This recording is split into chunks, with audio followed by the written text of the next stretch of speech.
Finally, the Euros are here. They're less than a week away. The second greatest tournament, the second greatest sporting event in the entire world, behind only the World Cup, of course. Now, I may be biased as I am from the Netherlands, but my takes, well, they might also be a little bit. But anyway, we're going to get into every team. We're going to talk about the journey each team took to get here, what we can expect from them moving forward. I've got my drink here. I've got a backup just in case we go extra long. But let's dive in. I am so excited for these Euros. The last ones were, a little bit disappointing for me. World Cup was weird. But here we go, our first big tournament in quite some time, and everything's right on schedule. It's going to be amazing. The storylines are incredible. We've got some great young players making their name on the scene. Some old, Tony Cruz, to name a few. We're going to get into all of them. But first, before we do, let's just talk a little bit about what the Euros are going to look like. They've expanded since, well, when I was a kid. There's now 24 total teams in 6 groups. So top 2, as always, advance to now the round of 16. And then we have 4 third-place teams going through.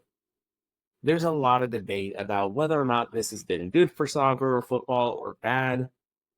I kind of like it. I like seeing new teams get an opportunity to make a name for themselves. You see some of the crazy celebrations that happen in places like Georgia and Albania. Why keep those teams out? Yes, that makes it difficult to predict who's going to play who in the final rounds. But if you dig a little bit, you can still find some sneaky value there when it comes to some bets.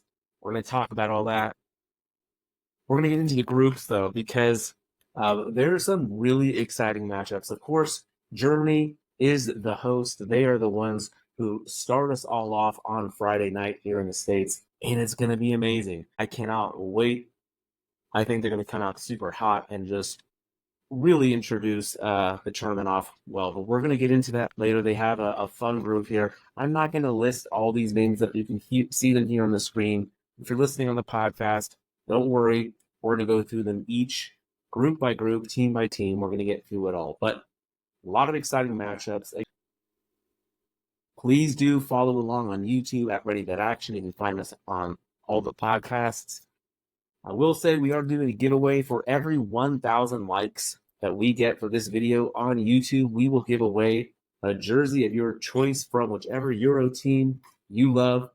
You do need to be subscribed to the channel, and of course, you need to comment on a video so I can find you. But again, for every 1,000 likes, we're going to give you a jersey. I've done enough talking about everything. I just want to jump into the teams. Group A is an extremely exciting place to begin because we have the hosts, Germany, who are 3-time winners, 3-time runners-up. This is their first Euro that they're hosting since the reunification of East and West Germany. So it's going to be amazing. So I'm extremely excited to see what takes place in this group. Let's look at some of the betting markets here. And again, if you're not into sports betting, I totally get it. You don't need to place a dime on any of these games for this to be a valuable table, because what this shows us is what we can expect, what's going to be the most likely outcome, given looking at the odds. You can see here that Germany to qualify or to advance to the round of 16 is minus 2,000. The lower the number, the more likely it is to happen. So minus 2,000 is an awful lot. Anything close to 0, so like minus 100, plus 100, those are going to be like your average. That's going to be like 50-50 odds. So minus 2,000 is crazy. You can see that where Germany gets to that in between the minus 300 and that plus 120 in the quarterfinal and semifinal, that's kind of what the sportsbook expect them to finish in between there. So this table just gives us kind of a good idea of what to expect. It also shows us kind of how we might expect the table to turn out. Again, this is just based on what you could bet on right now. You might disagree, and if you do, that's an opportunity for you to bet. Well, let's dive into the teams. Let's talk about Germany. Again, being the host of the tournament, They had an automatic qualifying.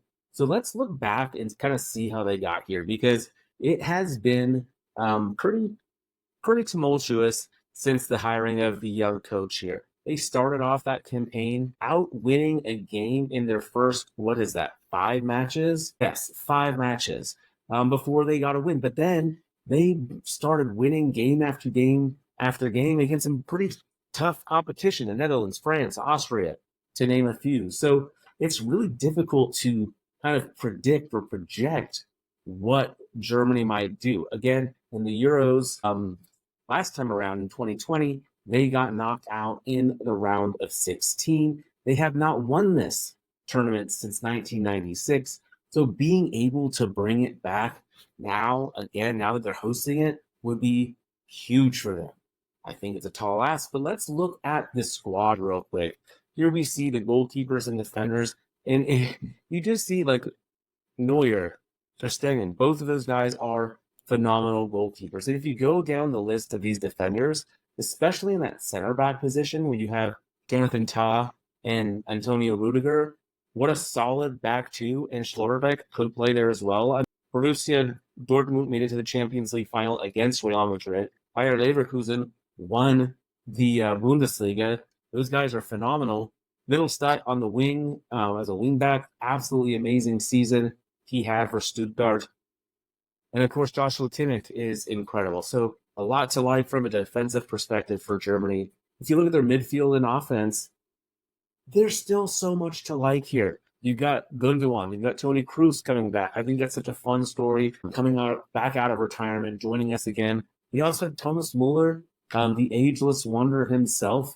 So it's going to be a really fun team to watch. I'm extremely curious to see what ends up happening with the blend of youth and age with experience and the excitement of some of these young guys like Musiala and Florian Wirtz and Kai Havertz.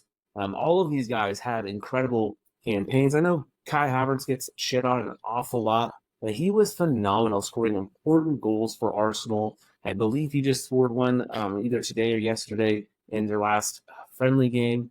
And then you've got some great experience, guys like Gundogan and Sane, who I mentioned, Thomas Muller.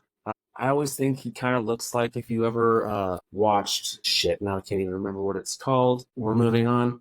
He looks just like one of the ducks from DuckTales. It was their cousin. Anyway, it's a long story. They're going to have the home crowd behind them. Germany, I think, is going to do very, very well. I'm going to go through a best case, worst case scenario. I think the best case, the realistic best case for Germany is I do think they have the quality to win the whole damn thing. I think anything less than semifinals, I think German fans will be disappointed. I think they can expect quarterfinals at minimum. Semis, I think, is probably the most likely outcome. But what an incredible story that would be if they actually could win the whole thing.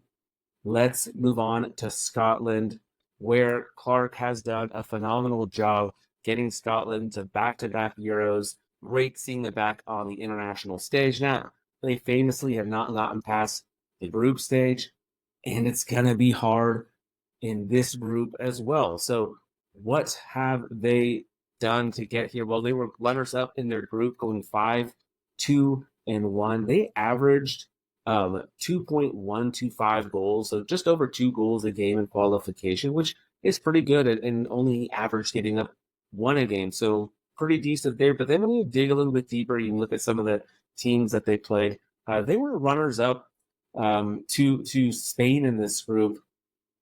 But other than that, it was Georgia, it was Norway, who is a tough team, but Cyprus, not so much. Georgia, now they did qualify, but they took a long way to get there. So I'm curious to see what kind of Scotland shows up. Scott McTominay, of course, led the way with 7 goals. You look at their team, a lot of names that we're familiar with. I want to give a shout out to Liam Kelly. Those who know.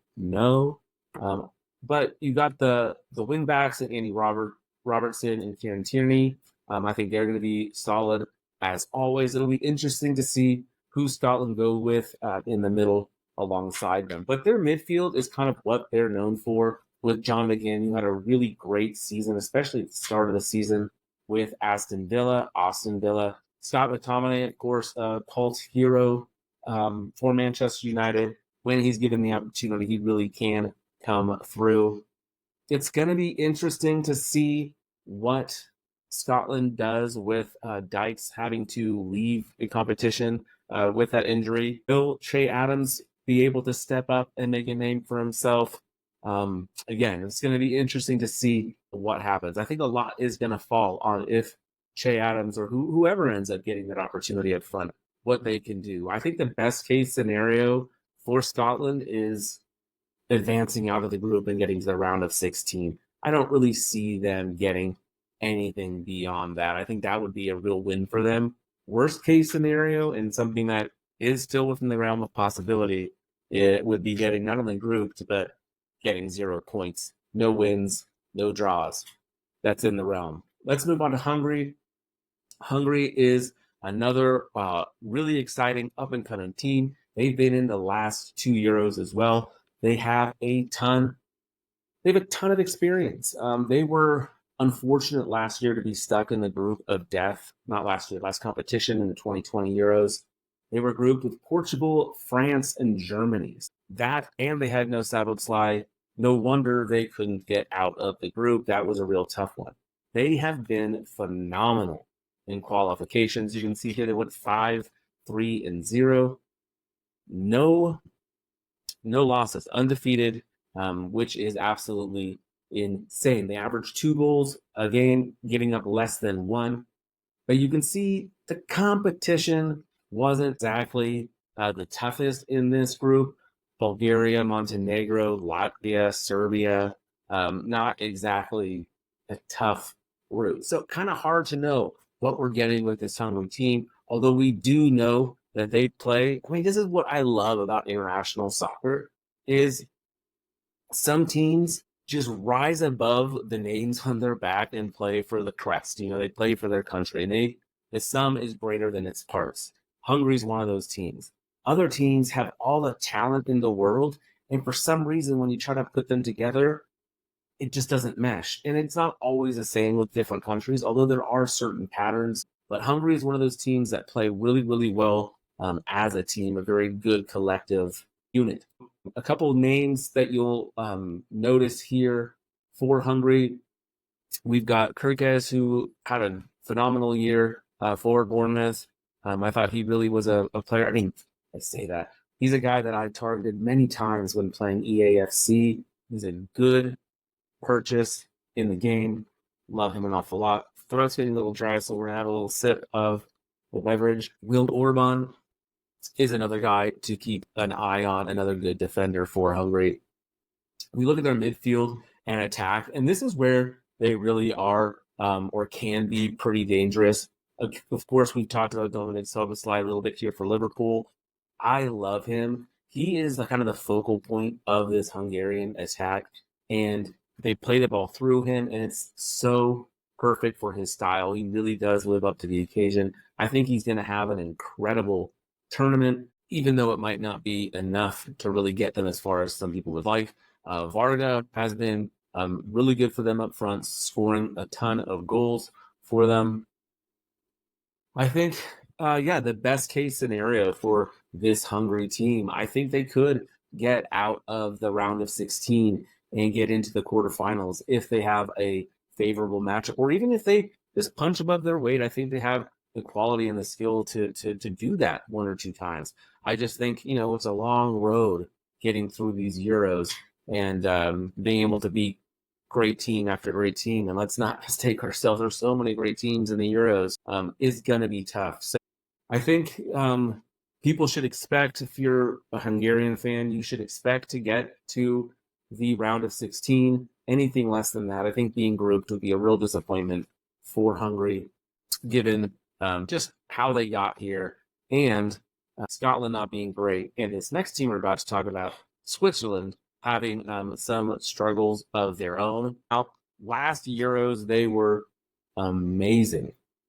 They made it to the quarterfinals after beating France in a huge upset in penalties. What an exciting game that was. But they were runner-up in their group, They gave up the most goals in qualification. Now, beyond to that, they also played 10 games in their group, whereas many other groups only played 8 games. So a little bit difficult, but they did score 22 goals. They have scored 2+ goals in 7 straight games.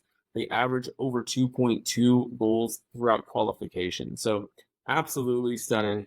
Agune was their leading scorer with 6 goals. So yeah, Switzerland's going to be an interesting team. They again, you look at that group, they went 4-5-1, right? So not exactly stellar. And when you look at the teams they played, it does raise a few questions.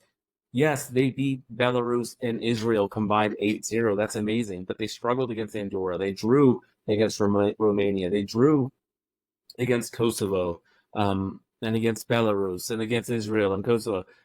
It wasn't exactly a smooth path, and it wasn't against very strong competition. So I think Switzerland, while they have some really exciting names that we're going to look at right here, these are one of the teams that I always feel like um, maybe just play down to their competition instead of rise to the occasion. But they are absolutely stellar in goal with Jan Sommer, who helped Inter Milan win the Scudetto this year, an Italian champion, absolutely great. And you look at some of the names they have on defense with Akanji and Star.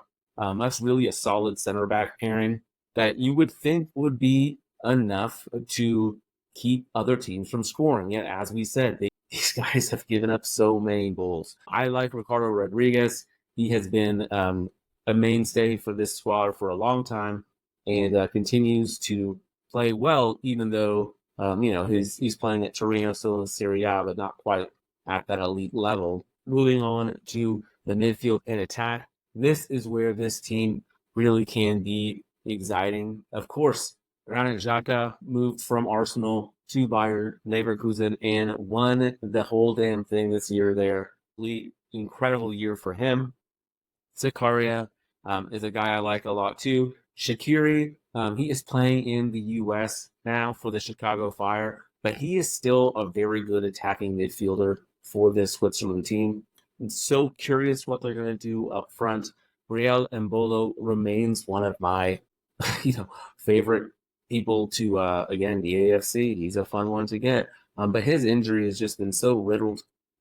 His career has just been so riddled with injuries. It's been really been too bad. So I'm hoping he gets the opportunity. Guys like Vargas, Okafor, Yuning are all going to be in the mix there. And Doi for Bologna had a great breakout year as well. So a lot of interesting names on this Switzerland team, and it's going to be exciting to see what they're able to do.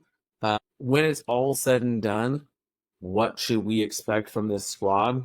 Well, I think best case scenario for them is they get through the round of 16 and they end up in the quarterfinals. But again, I don't think they have the quality to move beyond that.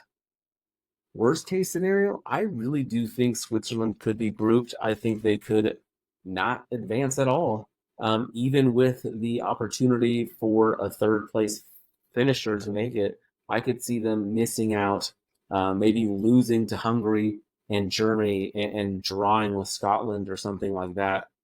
Or even if they did beat Scotland, maybe it wouldn't be by enough for the goal difference to get them through. So I think that'd be the worst case scenario. I think round of 16 is probably the expected.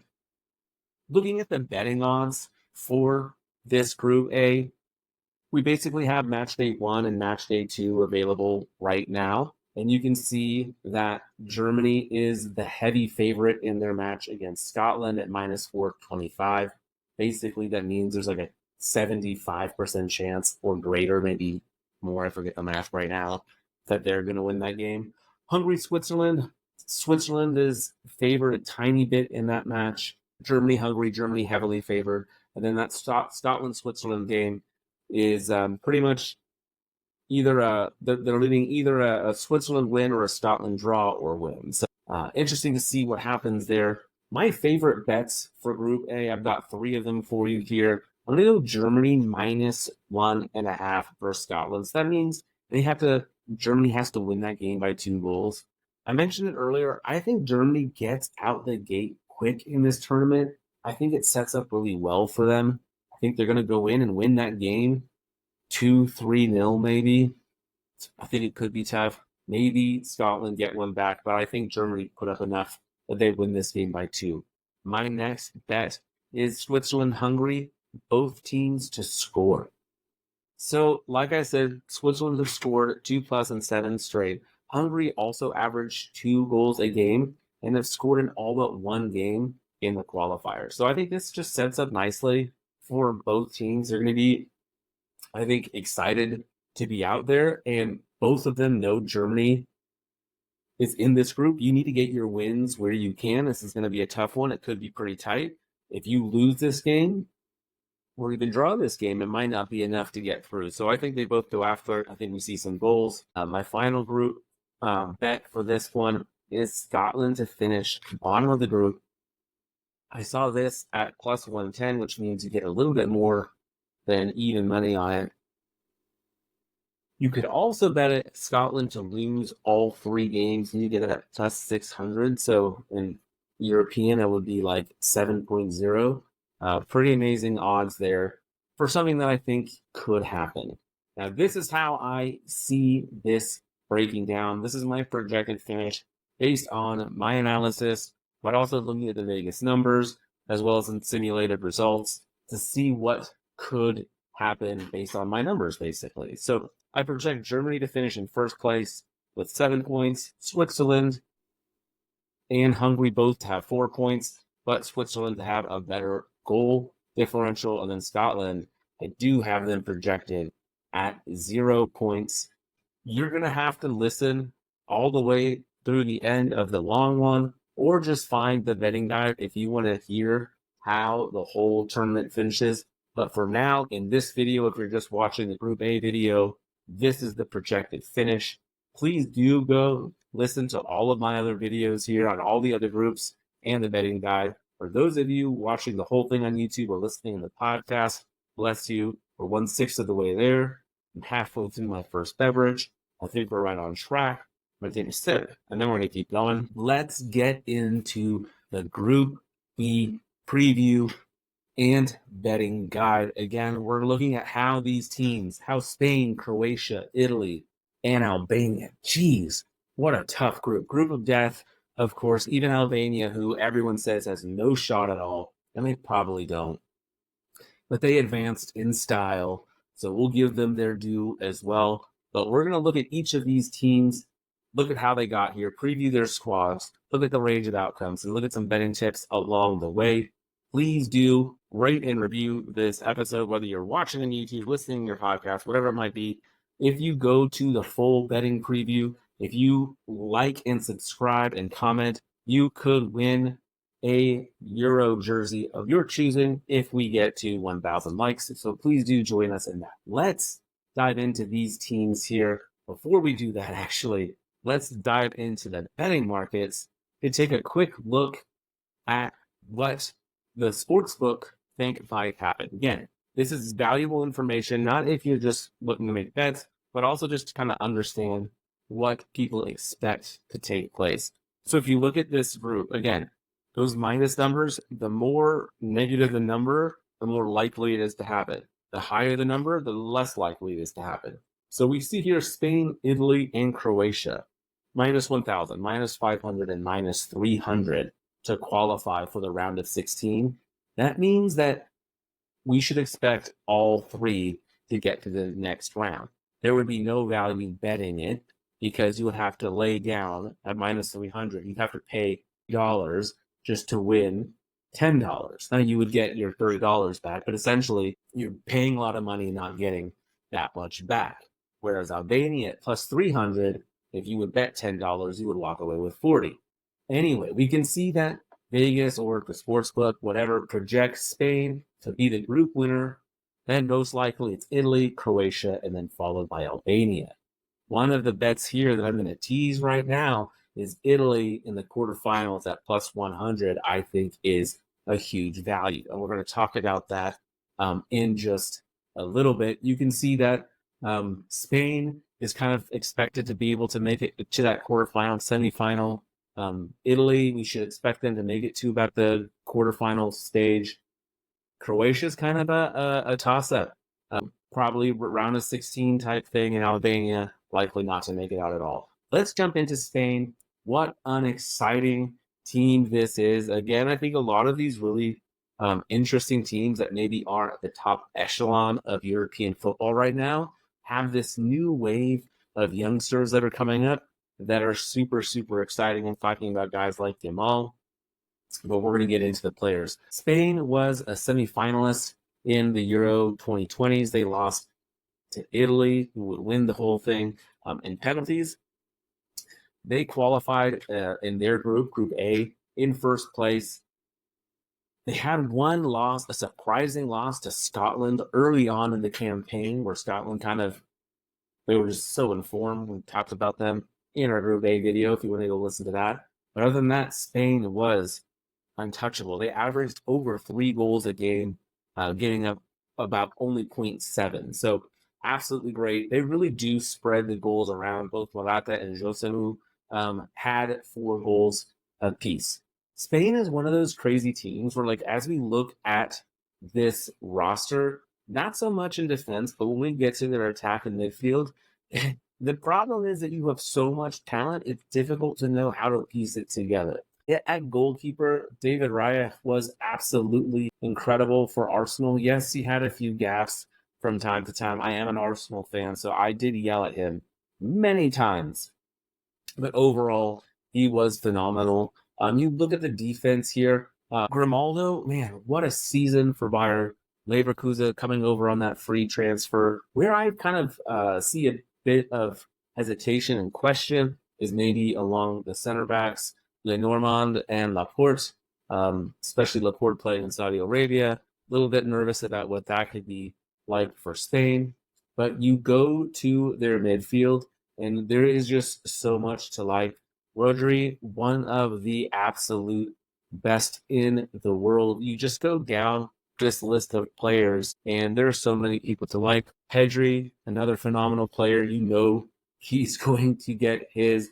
You look at the forwards, I'm curious to see how they line up. I heard many people talk how Nico Williams is really going to break out this tournament, and I agree. Him and Lamine Yamal, if given the opportunity on the wings, could be deadly. And then I think Morata would be in a great opportunity, a great position to shine for Spain. I think he's very underrated. He's been so good for Atletico Madrid. Of course, Joselu scores incredible goals. He scores important goals as he did with Real Madrid. So super interesting to see what would happen. Again, that defense is the only kind of downside that I see, but you've got some of the greatest players in the world at other positions.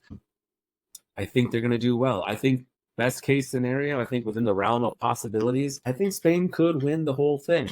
I think what's most likely, though, is a quarterfinal or semifinal exit, depending on who they play. Again, I'm going to get into my actual predictions, and I do have Spain making a bit of a run. I think if they don't get past the round of 16, I think that would be a very disappointing tournament. I think people expect them to be first or second in this group, win their round of 16 game, and then in the quarterfinals, it's about the matchups, but they could be favored there as well. Let's move on to Croatia. Croatia lost to Spain, we were just talking about, in the round of 16 in the previous Euros. But last year in 2023, they were second in the Nations League for UEFA. And I know not everyone cares so much about the Nations League. They beat the Netherlands in the semifinal game, which was devastating to me, of course. And of course, they famously were in the 2018 World Cup finals. Croatia has been doing real well. They punch above their weight all the time. They are a team that plays collectively in the sum. Like I said earlier, the sum is greater than its parts, but the parts are pretty damn good too. Let's take a look at this Croatia team. Of course, we've got Vardiol, one of the absolute standout defensemen in the world, playing at Manchester City. Absolute beast.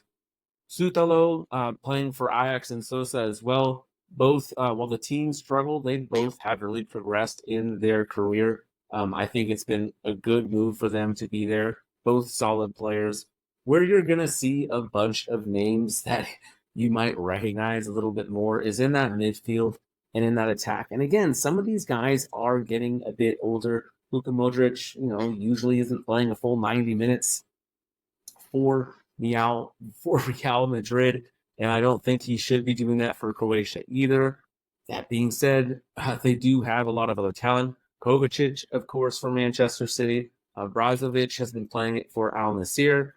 He's back in the fold, and I think could be very important. Ivan Perisic, playing in Croatia now, but playing super well. He's been injured for a bit, but coming into form now, I think could be an exciting player if they can find form, which for some reason Croatia always seems to do. Kramaric, of course, did lead them in scoring in the qualifiers with 4 goals, and we can expect to see him very involved throughout this campaign. I think the worst case scenario for Croatia, and something that I could see happening given their shaky qualifying, I could see them being grouped. I could see them not making it out at all. That would be the worst case scenario. Not at all what I expect. I expect them to make it to the round of 16, get out of the group, and then maybe make it to the quarterfinals just because it is Croatia. I think the best case scenario would be the semis. I really can't see them making it to the finals again. That would be absolutely crazy. My ratio of beverage to where we're at in this is not going well for me. We carry on with Italy. Italy is an exciting, confusing, frustrating team. If you're a fan, you love them and you hate them because they either qualify for the Euro 2020s and win the whole thing, or they miss out on the last 2 World Cups. If you're not a fan of Italy, it's great sometimes because you beat them and they're terrible, and other times they just destroy your team. You're like, what just happened? They're not supposed to be good. It's really difficult to know what's going to happen with this Italy team. Now they have a new coach in Spalletti. He just helped Napoli win the Scudetto last year, which is insane. Absolutely phenomenal for that Napoli team. And now he is here with his Italian team. And I think they are ready to kind of make a push. I know it's been a rough journey. You look at how they got here. It was a tough group. They had England. They also had the Ukraine, who we're going to talk about in a little bit. And North Macedonia is not terrible. They did qualify for the last Euros. So not a terrible group. They were runners up going 4-2-2. Both losses to England. So again, you can see they can punch up and beat some of the not punch up, but they are maybe the bottom of tier 1, top of tier 2 in European football. And I'm curious to see what happens in these Euros because they have a lot of exciting players, albeit not the same style as maybe we have had in the past, where some of the all-time greats like Cellini have left us. But Bastoni, I think, is very, very good for Inter. DeMarco and Darmian as well. A lot of Inter defense here. Let's go. Of course, Donnarumma, PSG's goalie, is one of the best goalies in the world. So always love to have that when you can. Their midfield and attack is where I think I disagree with a lot of the analysts that I've been listening to, where there's a lot of disappointment in the quality and the skill in this Italian squad. I disagree completely. I really like Barella. I think he's one of the best midfielders in Italy, which puts him up there with some of the best in the world. Frattesi led Italy in scoring. He's very good. Cristante for Roma was very, very good this year as well. Jorginho didn't get a whole lot of minutes at Arsenal at the end once Partey was healthy. But before then, he played so much, and he was really, really solid. He was someone Mikel Arteta could really depend on. I think when looking at the forwards, Kameka, I think he's going to have a pretty dang good group stage and beyond. I think A lot of people, because he plays at Atalanta, don't know who he is outside of, people who watch the Europa League and Serie A, which isn't the average American. But Atalanta was a great team this year. They won the Europa League against Bayer Leverkusen, their only loss. So yeah, Scamacca, I think, is going to have a great tournament. Chiesa is another guy who I am super excited about. He always seems to shine in the spotlight in these competitions. He is the man for Juventus. I think he's going to be the man for Italy. He's going to have a great tournament. I am very excited for this Italian team. I think I might be a little too optimistic, but that's okay. I'm going to get over it. I think the best case scenario for Italy, how may you not say tournament champions, right? They're the defending champions. Clearly, it's in the range of outcomes. They still have the quality. I think the most expected outcome for them is the quarterfinals, maybe semifinals if they get lucky. Again, with this new format, it's really hard to know who teams are going to be playing. I do like the path for Italy, regardless of if they're first or second in this group, which I expect them to be. I think worst case scenario, if they somehow get grouped, if they somehow lose to Croatia and Spain and only beat Albania and then don't make it through, it's in the range of outcomes, and that would be the worst case scenario. I've been talking a lot here, so I'm taking a quick dip. All right, let's talk about Albania. As I said, this is the group of death in Albania, and everyone's line stays no chance. But of the 4 teams in this group, Albania is one of the 2 to actually win their group. They won it ahead of both Czech Republic, Czechia, and Poland. But neither of those teams are great. You look at the other teams in there, Moldova, Faroe Islands, not exactly a tough path. You add in the fact that they only average 1.5 goals a game. That's the fewest of any first place team to qualify in the group. Hard to really have a whole lot of expectations for this team. Really a case of I think they're just happy to be here, and I'm happy for them to be here. They do have some really fun players. It would be really exciting to see them do something, but it's really hard to imagine it happening. I'm sorry, I just kept on choking. YouTuber, I was taking a water break. It went poorly for me, and I'm still recovering. All is well, don't you worry. Albania, you look at their team, I'm not going to lie to you. They have a couple of guys that play in some of the big leagues, Brentford, then you have Atalanta, Lazio, so Spain with Rayo Vallecano, and then a bunch of, I'm not going to lie to you when looking at this squad, not a whole lot of household names in this group, but you can see they do have some players that play in some of the big leagues in Italy, Spain, in England. They're at least up against the competition on a regular basis. Now, in their midfield and attack, there are some names that you might be a bit more familiar with. Slani from Inter Milan is one of the up-and-coming superstars in all of Italian soccer. He is so good and a joy to watch. I think he's going to be really good. Bajrami as well for Sassuolo has had a really good campaign this year. And Broha for Chelsea, he got a little bit of playing time in the beginning of the year, not so much later. Be interesting to see. He's had a lot of hype around his name at times. Be interesting to see what he can do as the focal point of this offense. I think the best case scenario for them, honestly, is being a third in this group, not being in the bottom. Worst case would be 0 points, just getting beat all the way through. I think they would be happy if they would be able to steal a point, either get a win or a draw along the way. I think that would be a successful campaign for them. Because honestly, the group they're in is just so difficult. You look here at the betting group odds for them in their 2 games here against Italy, plus 750 to win, which means, it's not going to happen. Plus 500, also a huge number against Croatia.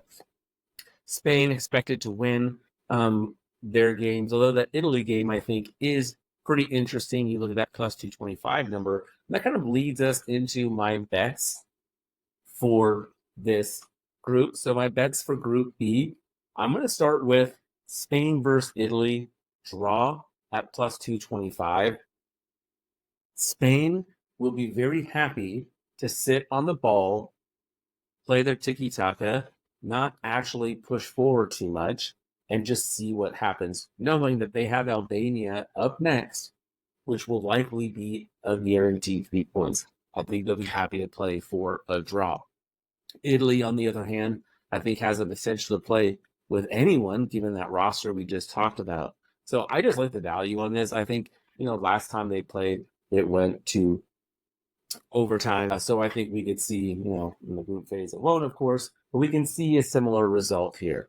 I also think Italy is going to make it to the quarterfinals.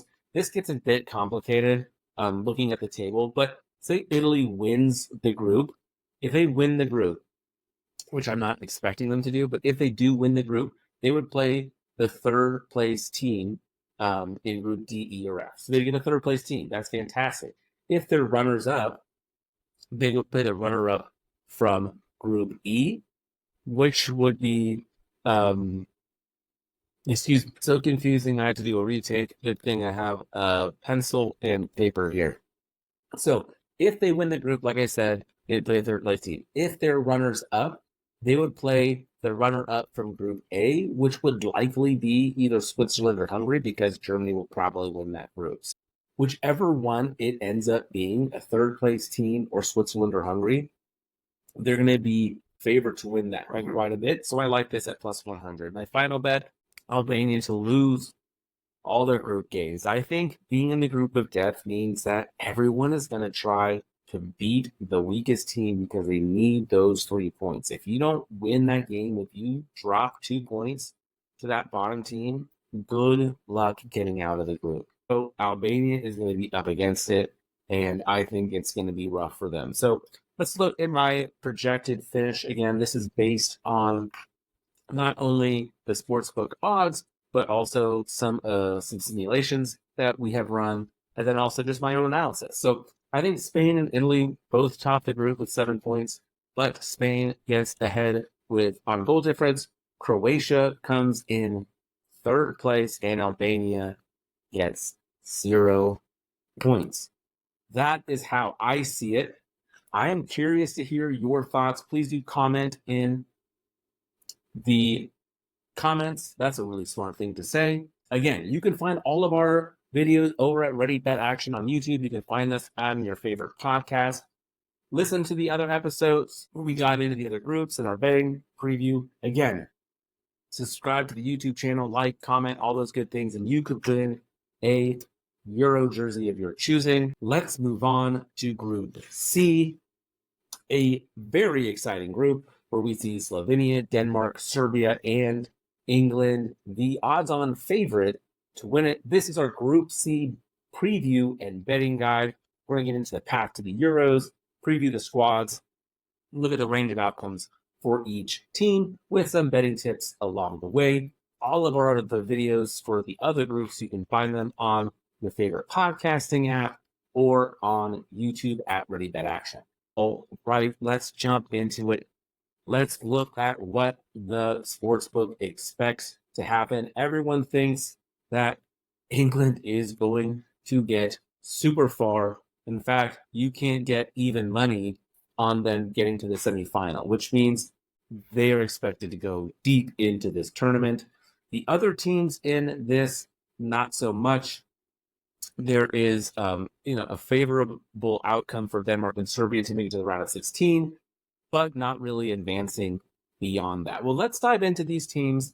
Let's take a look at each one of them and see what we think. Of course, England is, like I said, the favorite to win the whole competition.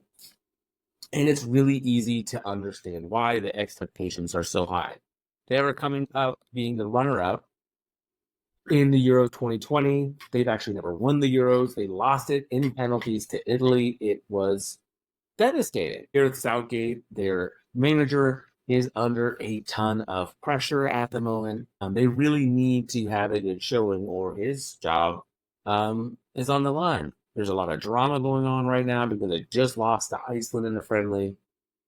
Jack Grealish was left off the squad. The whole world is falling apart. but England is still the favorite to win the whole thing. You can see their path to get here was very comfortable, going 6-2-0. Again, this was a tough group. It had Italy, it had Ukraine. They did not lose a game. In fact, they scored 2.75 goals per game and gave up only 4 goals in 8 matches, half a goal a game. Not too bad. One of the crazy things about England is you look at their squad and they really could field 2 teams and be just fine. England's B squad would still probably make it to the quarterfinals. I think it'll be interesting to see what they do in goal. I'm sure it will be Pickford. Aaron Ramsdale not getting much time at Arsenal this year. And Pickford, for England, he's never really been a liability. I think he's been really solid for them. I think he will shore up that real nice. Kyle Walker is one of my, I don't like him because I don't like Man City, but he is a quality wing back. Super good. I'm a little bit nervous. If I'm honest, you look at the defense of England, and it does leave me wanting just a little bit more. Who's going to step up and actually be able to lock down when you go up against a guy like Kylian Mbappe, or even some of these other great guys with just incredible speed. We'll talk about when we talk about Portugal, when we talk about the Netherlands even. I wonder if they're able to get behind them. But where England do not lack for quality is in the midfield and the attack. I love Trent Alexander-Arnold playing in the right midfield position. I think would be really, really fun. Mainu, I think, actually might get an opportunity to play in these Euros. Again, the Manchester United kind of wonder king. Of course, Declan Rice, incredible player for Arsenal this year. I think he was just voted the player of the year for Arsenal's team. He was worth every penny. He had clutch goals. He's very good at linking up the defense and the attack. Plays a very good role in that. It's going to be exciting to see. Of course, Jude Bellingham kind of playing in between midfield and attack at times. Jude Bellingham is one of those guys that I was wrong about. When Real Madrid signed him, I thought it was a big waste of money, and he ended up proving me wrong. Absolutely incredible player. Bukayo Saka is one of my favorite players. He's my son's favorite player. Everyone knows what he can do. Phil Foden on the other side, all he did was take Manchester City to another Premier League title. He is, I think, their best player right now. He's one of the best wingers in the world. I think he's the best winger in the Prem. This team is so deep. Harry Kane, I'd love to do a whole section on how hilarious it is that Harry Kane moves from Tottenham to Bayern Munich, where Bayern Munich win every tournament all the time, and they won nothing this year. It's an Arsenal fan, really funny. Harry Kane somehow keeps proving me wrong. I still think he's overrated, but again, it's just because I'm an Arsenal fan. If he were to go down or something happens, Ollie Watkins was great for Aston Villa. Again, this England squad really could host or field 2 teams, and I think they would be pretty dangerous. Of course, we talk about the best case scenarios. Their favorite to win it, best case scenario would be winning this thing. That's very much in the range of possibilities for this team. I think if they only get to the semis, people would be disappointed. But, if you lose to France or Portugal in the semis, yeah, that can happen. There's a lot of great teams. If they don't get there, though, if they get knocked out in the quarterfinals, I think that would be a disaster, and I think that would be Gareth Southgate's. That'd be his job. Let's talk about Serbia next. They were the runners-up in Group G, going 4-2-2. Again, you can see they had a not too difficult group. They lost the group to Hungary, who we talked about earlier. They also played Lithuania, Montenegro, and Bulgaria. So not a tough group. So hard to know what to expect with Serbia. They did not qualify for the Euros in 2020. In fact, their last Euros was all the way back in 2000 as Yugoslavia. They were the team with the fewest points for auto qualification. They only averaged 1.8 goals a game, giving up 1.2 goals a game. Kind of a tough team to figure out because while they did qualify, the competition wasn't great.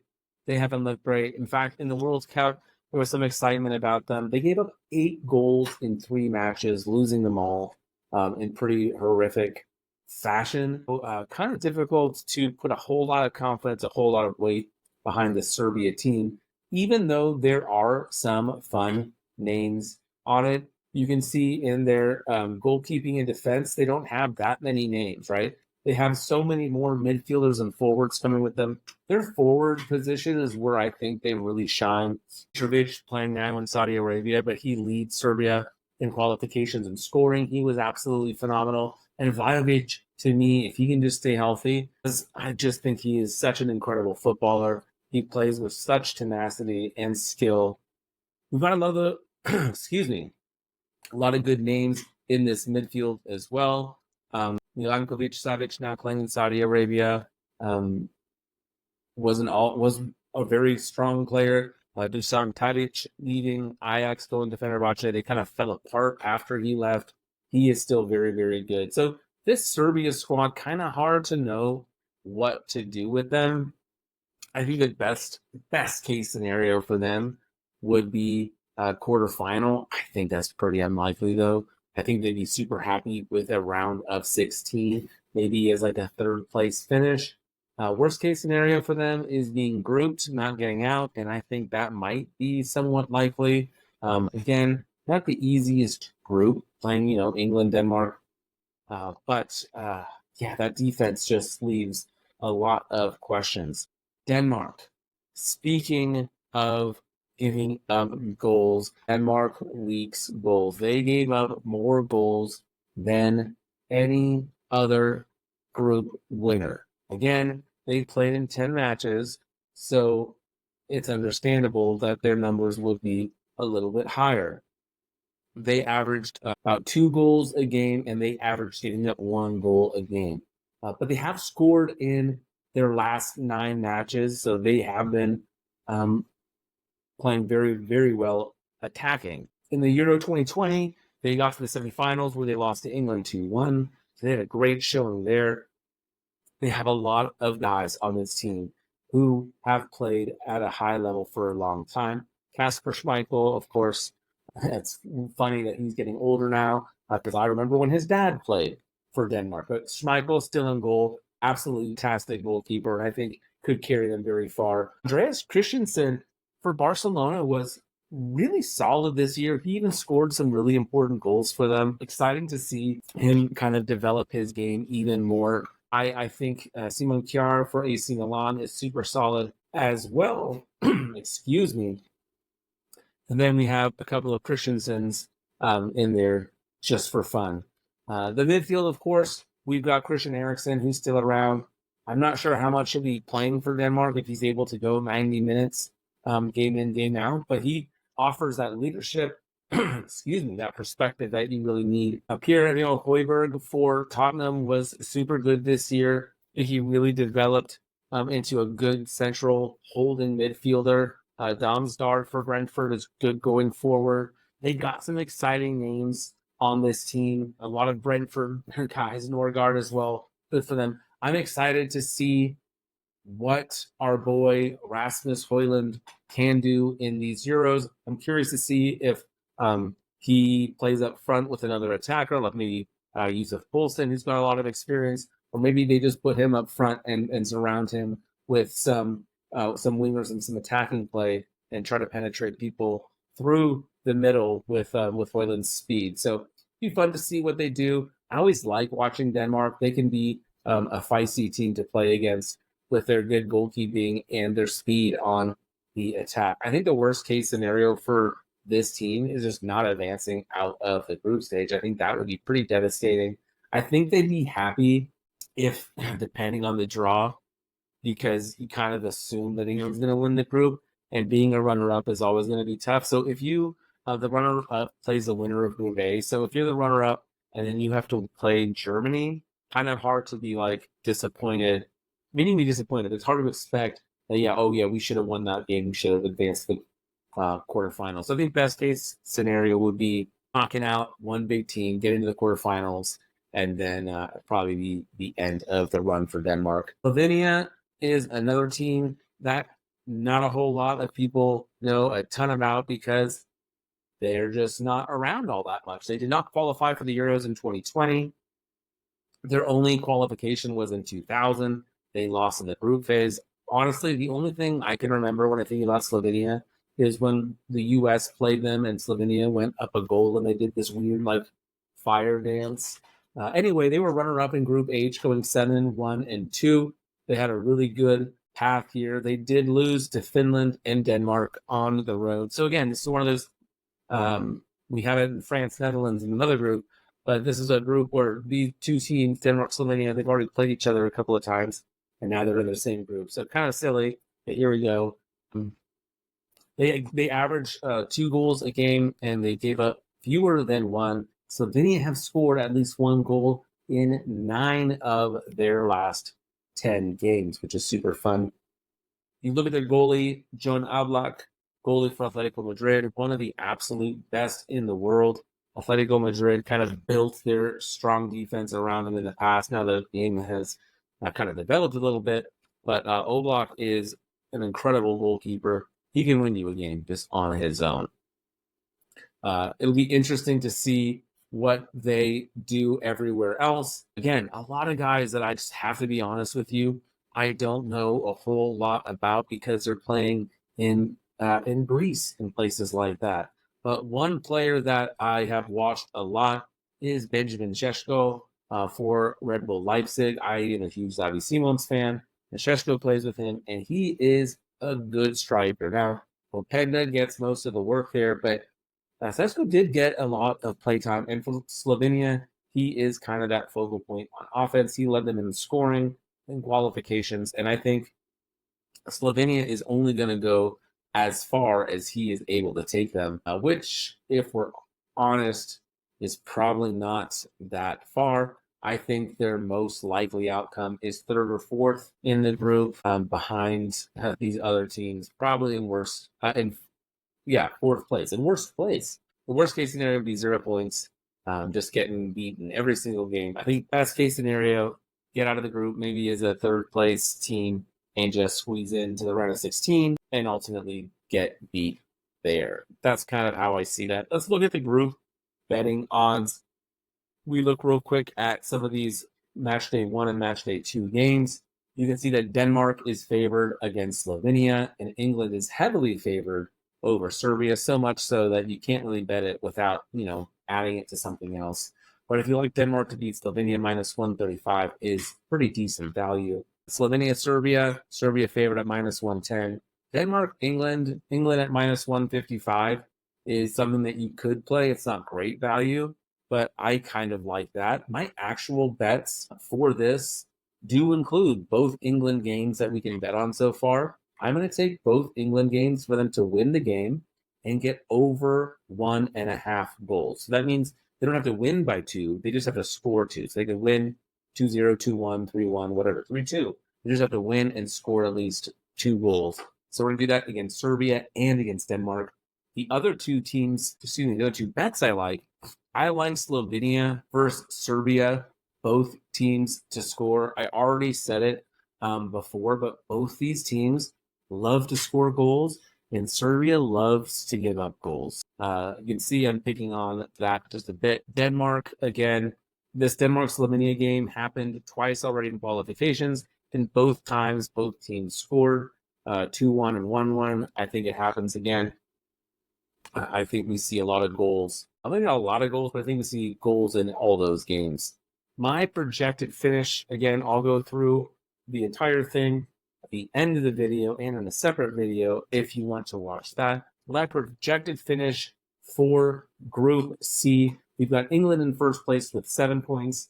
Denmark and Serbia both tied with 4. Denmark in second place based on goal difference, and Slovenia in last place. Again, these projections are based not only on the betting odds, but also simulations that we've run and just my own personal analysis. That is Group C. If you want to watch any of our other videos, go check them out on YouTube or on the podcast at Ready Bet Action. We've got videos for every group, betting at odds, all that kind of stuff. So do jump in to all of those.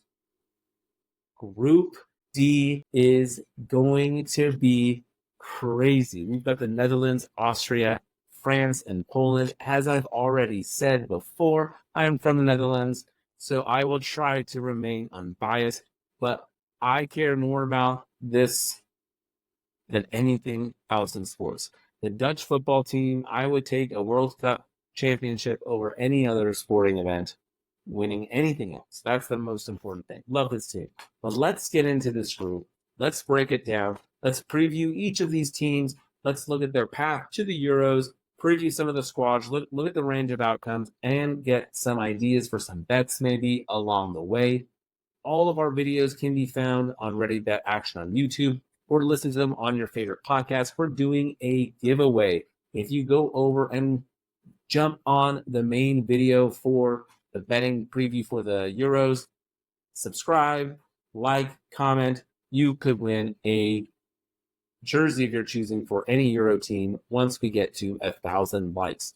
Let's look at the numbers here and see kind of what to expect here. You can see that France is expected to win the group, followed by Netherlands, Austria, and Poland. Again, this is interesting and valuable, not only if you're wanting to bet on these games, but also just to kind of get an idea of what we could expect to see happen. You can see that France is a plus 340 to win the whole competition, which puts that as the second highest favorite to win the competition behind only England.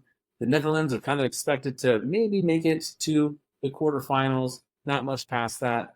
Austria and Poland will be happy, it looks like, according to these numbers, to just make it out of the group. But let's see what we think once we dive into this, what we agree with, what we don't. Let's start with my homeland, the Netherlands, the beautiful orange Oranje. In the last Euros, in Euro 2020, we lost in the round of 16 to Czechia after a terrible bullshit red card against Matthias de Ligt. I'm still mad about it. But the Netherlands have kind of struggled at the Euros. Well, we've done great recently at times in the World Cup, making it to some semifinals and finals. The Euros have kind of been a struggle. We have not advanced beyond the quarterfinals since 2004, and that was when we advanced beyond the quarterfinals. You just had to get out of the group, and you were already in the quarterfinals. In 2016, the Netherlands didn't qualify, and in 2012, the Netherlands were grouped, didn't even get it out. We did win the whole thing back in 1988. Ronald Koeman, who was our coach, was one of our players. The Dutch were in the same group, in Group B. They were runners-up, and they lost it to France, who they played twice and lost to twice. The first game was 4-0. Now, the Dutch had a ton of injuries that day, and then the other one was a 2-1, but that scoreline was actually a little bit flattering to the Dutch. It could have been 3-1, 4-1 type of a thing. They took care of business in the other games, but it often wasn't pretty. I had watched every Netherlands match since 2006, basically since games were on the internet or on TV. I've watched every single one. And this team has the potential to be special. I think they're about 2 years away. I think the World Cup is where they're really going to shine. You have some strikers, some midfielders we already have a solid defense, but we've got some youngsters that are coming up. That my biggest fear is that Koeman just isn't going to play them in this tournament. He's been talking about playing guys like Wijnaldum, who's been playing in Saudi Arabia and is also a little bit old. There's a reason he left Liverpool instead of some of this young talent. So, Koeman's a guy who is very frustrating. He has helped us qualify, but most Dutch fans are not thrilled with the job that Koeman has done. Let's look at some of the players on this team. Bart Verbrugge is the starting goalkeeper. He is in rotation at Brighton. He's not their starter. He did start a few games, but the Netherlands are going for him. And to me, this is one of their weak links. I think he has potential, but I don't think he's quite ready yet. Maybe he surprises me. I think he's going to have to if the Netherlands are going to go on a run. You look at the defense, still not sure if we're going to be doing a 5-3-2 with Frimpong or Dumfries playing kind of in that wing back position, or what we did against Canada was a 4-3-3. But Virgil van Dijk, Thijs de Ligt are going to anchor that. Again, Denzel Dumfries or Jeremy Frimpong at the right back position. Although Frimpong did play right wing, they tried him out there in their recent friendly. I love these guys. Gertruda for Feyenoord was absolutely amazing. I think Denzel Dumfries doesn't get the respect he deserves. I think he is such an incredible player. He proves it time and time again for Inter Milan and the Dutch. In the World Cup, he had that great match against the U.S. But I say all that, I still kind of want Frimpong to play ahead of him. So again, a team that has a lot of options. Nicky van de Ven, a player who was clocked as the fastest player in the Premier League, and he's a defender for Tottenham. So a lot to choose from there. The midfield is interesting because Frankie de Jong, who's like a staple back or staple midfielder for us, is coming off an injury. He hopes to be ready for the first game against Poland, but we're not 100% sure if that's going to happen. Wijnaldum, as I mentioned, I don't think is at the quality that he needs to be for this competition, yet it looks like he's going to start. Or guys like Tony Koopmeiners for Atalanta. Again, we talked about Atalanta when we talked about the Italians, Scamacca. They're such a good squad, and Koopmeiners was part of the reason for that. He's one of the best attacking midfielders in Italy right now that not very many people talk about. So is Xavi Simons for the German Bundesliga. He had a great season at RB Leipzig after playing for PSV. An up-and-coming superstar who, if given the opportunity, I think could really be a leader in terms of production for this Dutch team. But I'm still not 100% sure that he's going to get the minutes that he deserves because Koeman sees him more as an attacker and doesn't want to place him in the midfield where he typically plays a central attacking midfield position. And I still think we're going to get to see that. Reinders for AC Milan was absolutely terrific this year. He's scored some beauties for the Netherlands as well. Gerdie Schouten might get some playing time if De Jong is out with injuries. But this attack is where a lot of people wonder where the goals are going to come from.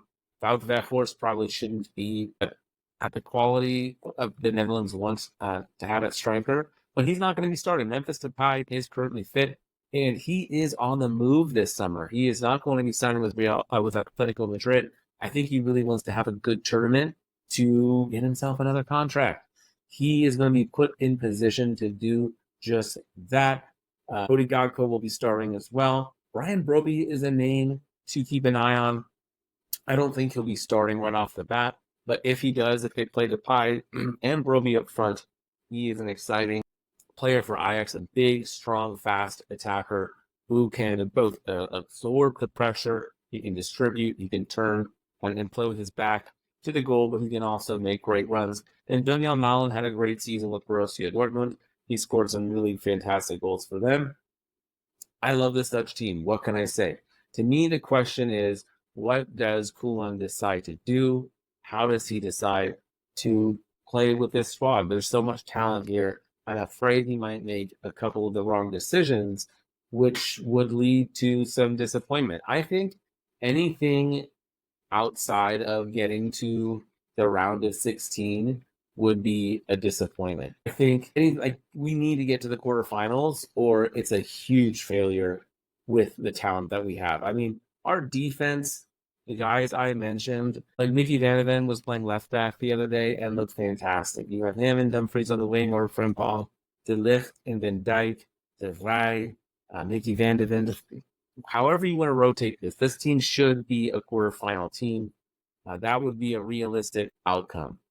Best case scenario, man, if we could make the semis or even the finals, that would be incredible. Again, I think the Netherlands are 2 years away, so that might not be in the cards just yet, but a good experience for a lot of these guys. And again, I think quarterfinals is what we should be expecting. Let's talk about Austria next. Austria are a really interesting, fun team. In 2020, they lost in the round of 16 to Italy. They were runner-up in their group, going 6-1-1 losing once to Belgium, drawing Belgium once. Belgium was the group winner. Austria averaged 2.125 goals a game. They gave up 0.875.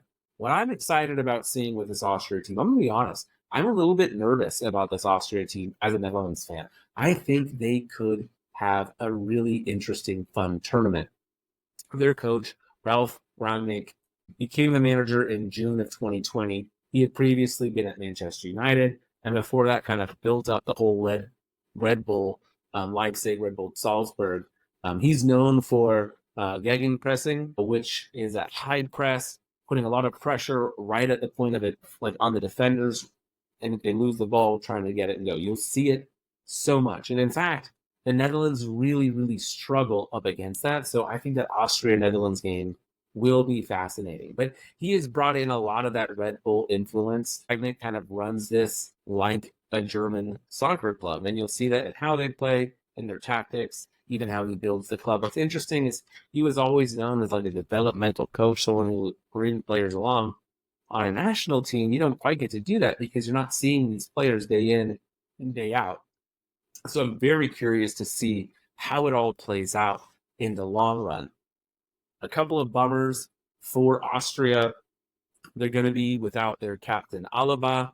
He's been out most of the year for Real Madrid. He will not be back. And then Zaberschlager is a real disappointing loss for them. He's kind of the engine in the midfield, and I think they'll miss him.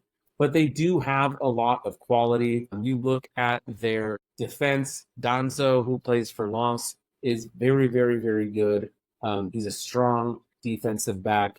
Not defensive back, I'm talking NFL now, college football. He's a strong center back, and I think he'll really be able to hold his own there. Where you see a lot of really fun names is these Bundesliga names in the midfield, especially, where you got guys like Sabitzer, who was phenomenal for Dortmund in qualifying, or not in qualifying. He was a top scorer for Austria in qualifying, but for Dortmund, he helped lead them in the Champions League finals. Baumgartner, I think, is a player to keep an eye on who plays at Leipzig. He had, again, I told you, I watched a lot of Leipzig because that's where Xavi Simons plays. Eivold also plays there. This midfield could be very fun. Konrad Leimer for Bayern Munich. We've seen his game develop so much in such a short amount of time. Very interesting. My question really is, who's going to score the goals for Austria? Marko Arnautovic is getting up there. He doesn't really start all that regularly for Inter Milan.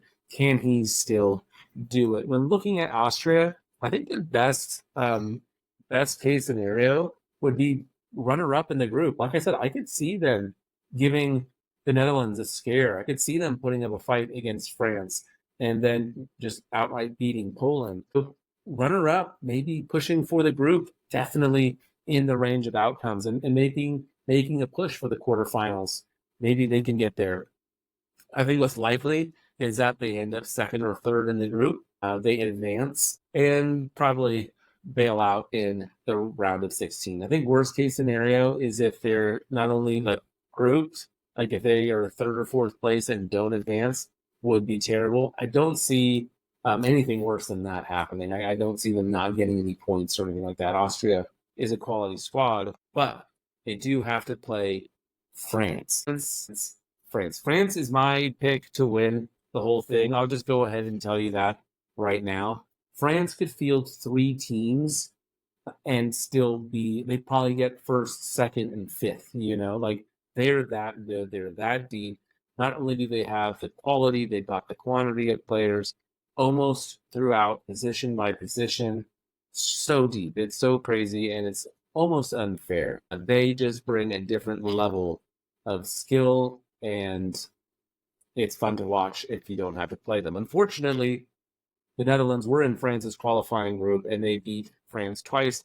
Their only blemish was a 2-2 draw against Greece, but they didn't have a whole lot to play for. They had just beaten Gibraltar 14-0 a couple days earlier. Again, this was not the easiest group. The Netherlands were in it.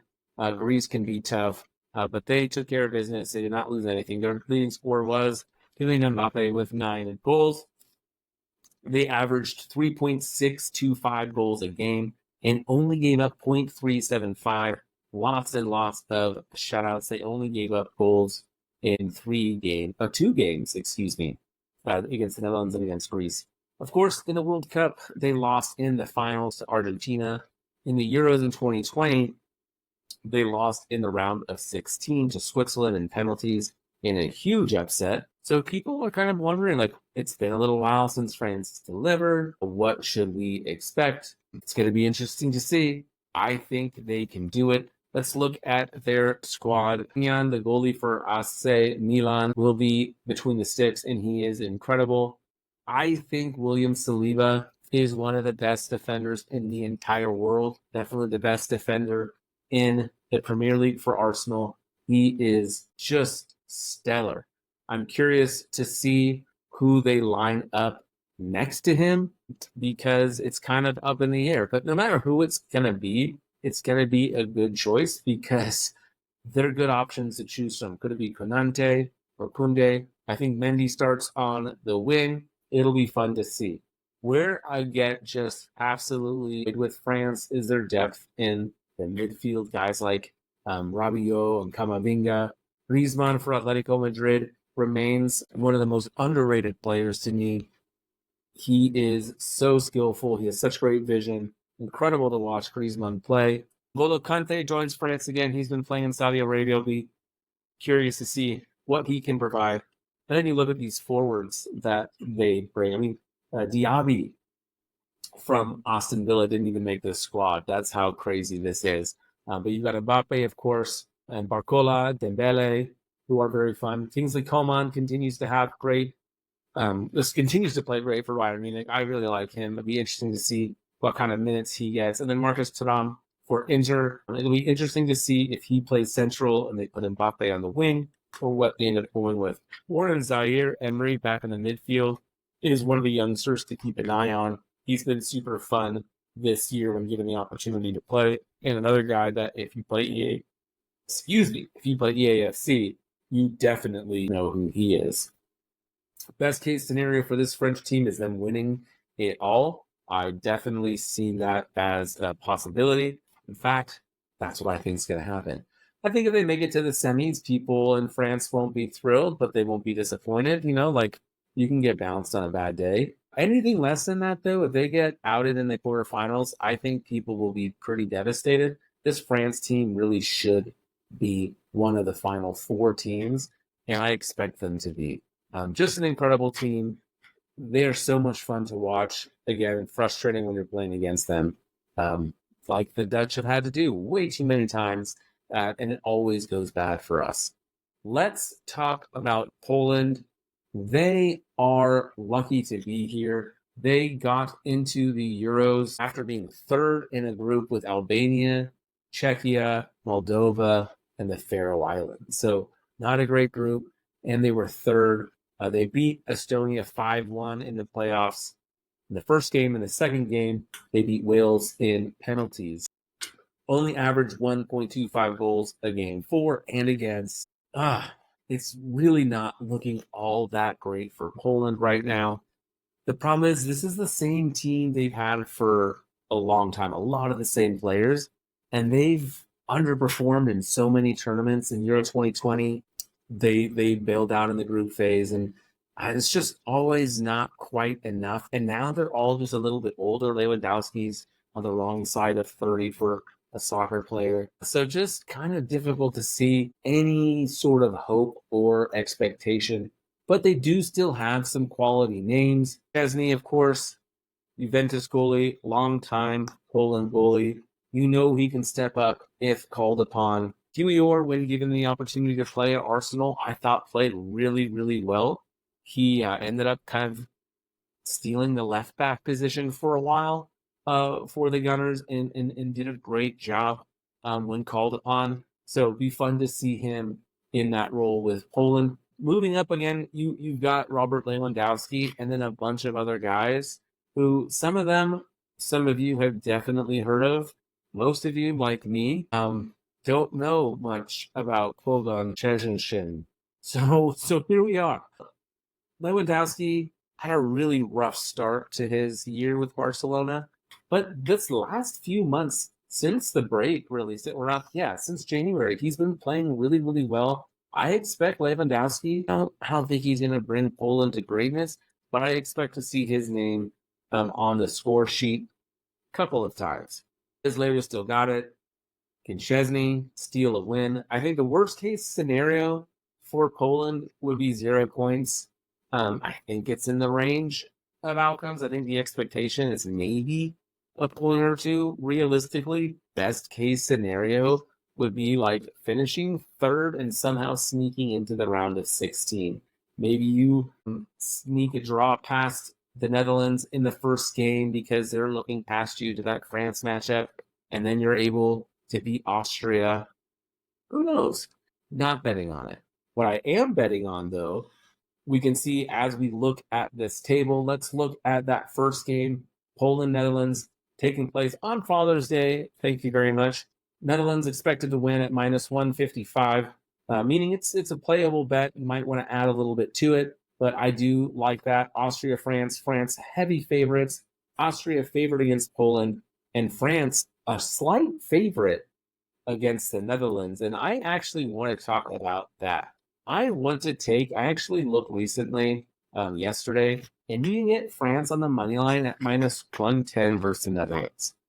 France has played the Netherlands numerous times between the Nations League and the qualifying campaign, like I mentioned, and France continues to win every game. I have bet against my team every time, and I continue to make money. So we're going to do it again. I hate doing it. I hate betting against my team, but here we are. Netherlands versus France. We're going to take France on the money line. Against Austria, I want to take France to win and score over 1.5 goals. I think they're going to put in a lot against Austria. I think Austria might get 1 or 2 as well, but I think France scores a bunch in that one. In the Netherlands versus Poland game, that first game on Father's Day, I'm going to take the highest scoring half to be the second half. There's a few things that go into this. One is we've seen in the World Cup and the Euros these extended 7, 8, 9 extra minutes in the end of the game. So that's an extra like 10% of the game that you're getting at the end. Just bonus time for a goal. So that's one reason why. But also the Netherlands, I think you're going to start a little slow deliberately and just kind of feel out Poland to see where the weaknesses are before they put the attack. Lately, they have not been scoring near as much in the first half as the second half. So I just think this is a good, safe bet. And at pretty much even money, I think it hits. For the Netherlands, I also want to bet for them to reach the quarterfinal. This is similar to that Italy bet that we talked about where it gets a little bit confusing. But both the winner and runner-up play runner-ups. So the runner-up of Group D is guaranteed to not have to play any group winner. So they would likely have to play, both the winner and runner-up would play one of the next 6 teams. Ukraine, Slovakia, Romania, Turkey, Czechia, or Georgia. I think the Netherlands are favored in all of those games. So if the Netherlands advance in either first or second place, I love their chances to reach the quarterfinals, and we get that at plus 135. My final bet for Group D, by the way, I have some hidden bets in the final version of this. If you listen to the betting guide, or if you listen to the full episode, we get some extra bets at the end. So you're going to want to tune into that. My final bet for Group D, though, we're going to take the top goal scorer for Poland to be Lewandowski. He led them in qualifying. I think he might only score 1 goal, and that might be enough to get this. Because I don't think Poland's scoring much, and what they do score will be because of him, maybe a spot kick or something like that. This is my projected finish for the group. We're going to go France with 9 points, Netherlands with 6, Austria with 3, and Poland getting grouped out with 0 points. Nothing good happening. Again, this was our Group D analysis. We're going to jump into Group E right now, unless you're only watching this short video, and I want to tell you, jump onto our other videos and listen to us there. We are jumping into Group E, our preview and betting. But before I do, I've been going through 4 groups now. time to open drink number 2, a delicious IPA from Costco. Group E preview and betting guide. Again, let's look at how these teams got here, see what we can expect these teams to do on the pitch, how far they can go, see if there's any betting advice. Let's look at some of these squads. But first, let's look what the numbers tell us. It is expected that Belgium wins this group pretty easily, honestly. And then it's kind of close between Ukraine and Romania, and Slovakia kind of coming in third. Outside of Belgium, none of these other 3 teams are expected to get past the round of 16, and even, most likely a bit of a challenge for them.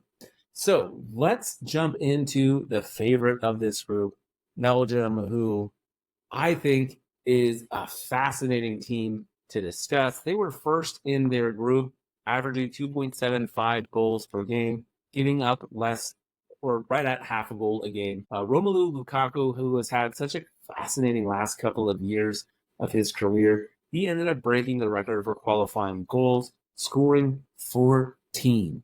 So as much as I love some of the young coming players for this Belgium squad, Lukaku ain't going nowhere just yet. He is still scoring goals. In fact, in their last friendly, he just scored some more. It's going to be interesting to see what happens. Belgium have kind of notoriously underwhelmed with this golden generation, specifically in the Euros, where in 2020 they lost in the quarterfinals to Italy. In 2016, they lost in the quarterfinals to Wales. And that was, again, the quarterfinals were just you get out of the group during the quarterfinals. In 2012, they didn't even qualify. The 2022 World Cup, they were famously grouped by getting beat by Morocco, losing that group to Morocco and Croatia. In 2018, that was their one good year where they made it to the semifinals and they ended up winning in the third place match against England. Then all the way back in 2014 was the quarterfinals. Belgium notoriously kind of underperformed. Again, if you think about where that number was, the quarterfinals is minus 110. So that's kind of where they're expected to make it to. And I think that'll be interesting. And we're going to get to that in just a little bit. I want to talk about their head coach, though, a former Red Bull Leipzig coach. Tedesco is only 38 years old. Jan Vertonghen, one of their defender/defensive midfielders, is 37 years old. They're practically the same age. It's so crazy. But what can he do with this squad? Is he able to get something from a very, very talented roster that's just kind of underwhelmed a little bit? I'm a little bit nervous about the goalkeeping for Belgium, and their defense leaves a little bit to be desired. Again, Jan Vertonghen's still there. He's super old. But you look at these other names, there's no one that you're looking at and thinking, yes, that's a lockdown defender that we can count on. So Belgium in the defense is a bit of a question mark. But what they lack in quality there, they could field so many incredible units of offensive and midfield players. You got Kevin De Bruyne, who still is one of the absolute best midfielders, creative midfielders in the game. You partner him with a guy like Onana from Everton, who's a great defensive midfielder. Yuri Tillemans had a great year for Aston Villa. Axel Witsel has been there, done that for Atletico Madrid and Belgium. Probably will be a huge kind of focal point helping that defense out. I wouldn't be surprised if you guys play defense a little bit. I mentioned Romelu Lukaku earlier, having a great year for Roma and Belgium alike. Some of the other really exciting players on this team, though, Johan Bakayoko for PSV. He can be frustrating at times. I love PSV. Again, I'm Dutch. That's my Dutch squad. And he can be frustrating at times because he loves just the dribble shoot, the cut and shoot. And sometimes it works, a lot of times it doesn't. But he is creative. He's fun. He's willing to take on a challenge. And I think it's exactly what this Belgium team can use off the bench. Jeremy Doku for Manchester City was a revelation this year. He pretty much stole Jack Grealish's job by the end of the season. He had a great campaign. Super, super exciting future for him. Luis Openda for Red Bull Leipzig. Again, I talked about Leipzig a bunch because they just produce so many great players. And they're just so much fun to watch. And Luis Openda is a huge reason why I'm leading that attack. I kind of hope he gets an opportunity to shine. Again, you can't bench Lukaku right now in the form that he's in, what he's done for Belgium, but he could be super fun. And then finally, I must talk about Leandro Trossard for Arsenal. He, again, I mean, similar to Doku, he just stole Martinelli's job. Martinelli wasn't even playing bad, and Trossard just kept scoring goal after goal, important games. And he produces, he just scored again for Belgium over the weekend in a friendly. I think he will have a part to say as well. I really like this Belgium squad. I think the worst case scenario would be like not winning the group, getting second, and then getting a bad matchup in the round of 16. But honestly, I think the likely outcome for them is making it to the quarterfinals and losing to France if France wins their group and Belgium wins their group. That's kind of where it would end up. But honestly, the best case scenario for this team and something that I could see happening is Belgium winning the whole thing. They are not odds-on favorite. In fact, if you put a $10 bet will win you $160, I'll probably bet that. Like I could see them doing it. Again, the defense is scary, but they could score 3 goals a game, similar to what they did in qualifying, and just get there that way. The final group. Oh, that was the first. I just talked about them so long, I thought I was already done. We're going to talk about Slovakia next, and I'll go through this one quickly because honestly, can you name more than 3 players for Slovakia? I couldn't. They were second in their group behind Portugal. They didn't have a very tough group. Other than Portugal, it's teams like Bosnia, Luxembourg, Iceland, and Liechtenstein. Like, not super tough. They only averaged 1.7 goals. They gave up 0.8. Did I mention that they drew against Luxembourg? It's not great. They did beat Poland in the last Euros, but they were grouped. Honestly, this Slovakia team is filled with people who I don't know much about, other than David Hunko, who plays for Feyenoord, and Milan Skriniar for PSG. 2 really, really solid defenders who I think are actually very good. Skriniar is probably a name you've heard of, and Hunko for Feyenoord is one that you will. He is kind of an up-and-coming star. You look at Lobotka for Napoli in the midfield, and Duda for Verona. They're going to kind of be kind of steering the midfield play and trying to get top scorer Harselin from Sparta Prague the goals. Again, I don't have a whole lot of analysis about Slovakia. I have not watched them play all that much. But looking at the names, you can see that there is a certain kind of lack of overall top quality. And you add in the fact that, their competition, yes, they didn't lose very many games. They only lost 2 games. But there just remains so much to be desired from a talent perspective. Perhaps they can punch above their weight. But honestly, best case scenario for them, I think, is round of 16. I think the worst case scenario, they could get 0 points in this group, which would suck, but I could see that happening. So yeah, I don't think there's a very bright future for them, but the intensity and the excitement is always there. So we'll see what happens. Not a whole lot of expectation for me, but this Romania squad is very interesting. They won Group I, going 6-4, undefeated.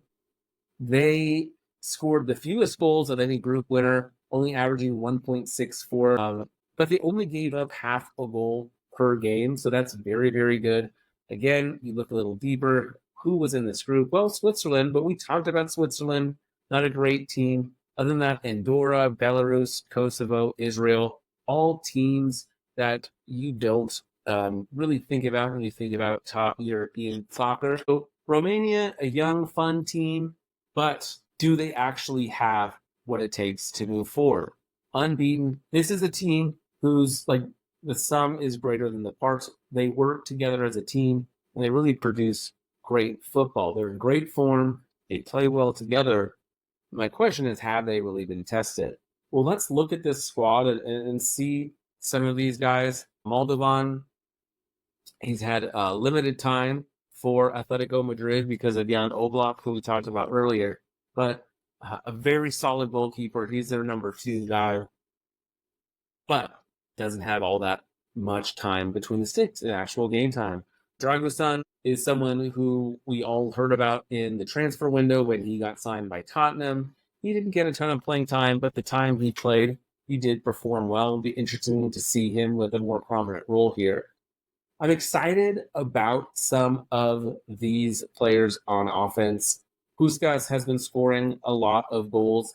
He's now netted 11 times for his country. Haji, the son of Haji, has been playing really well. In his 5 games for Romania, he has scored 5 times.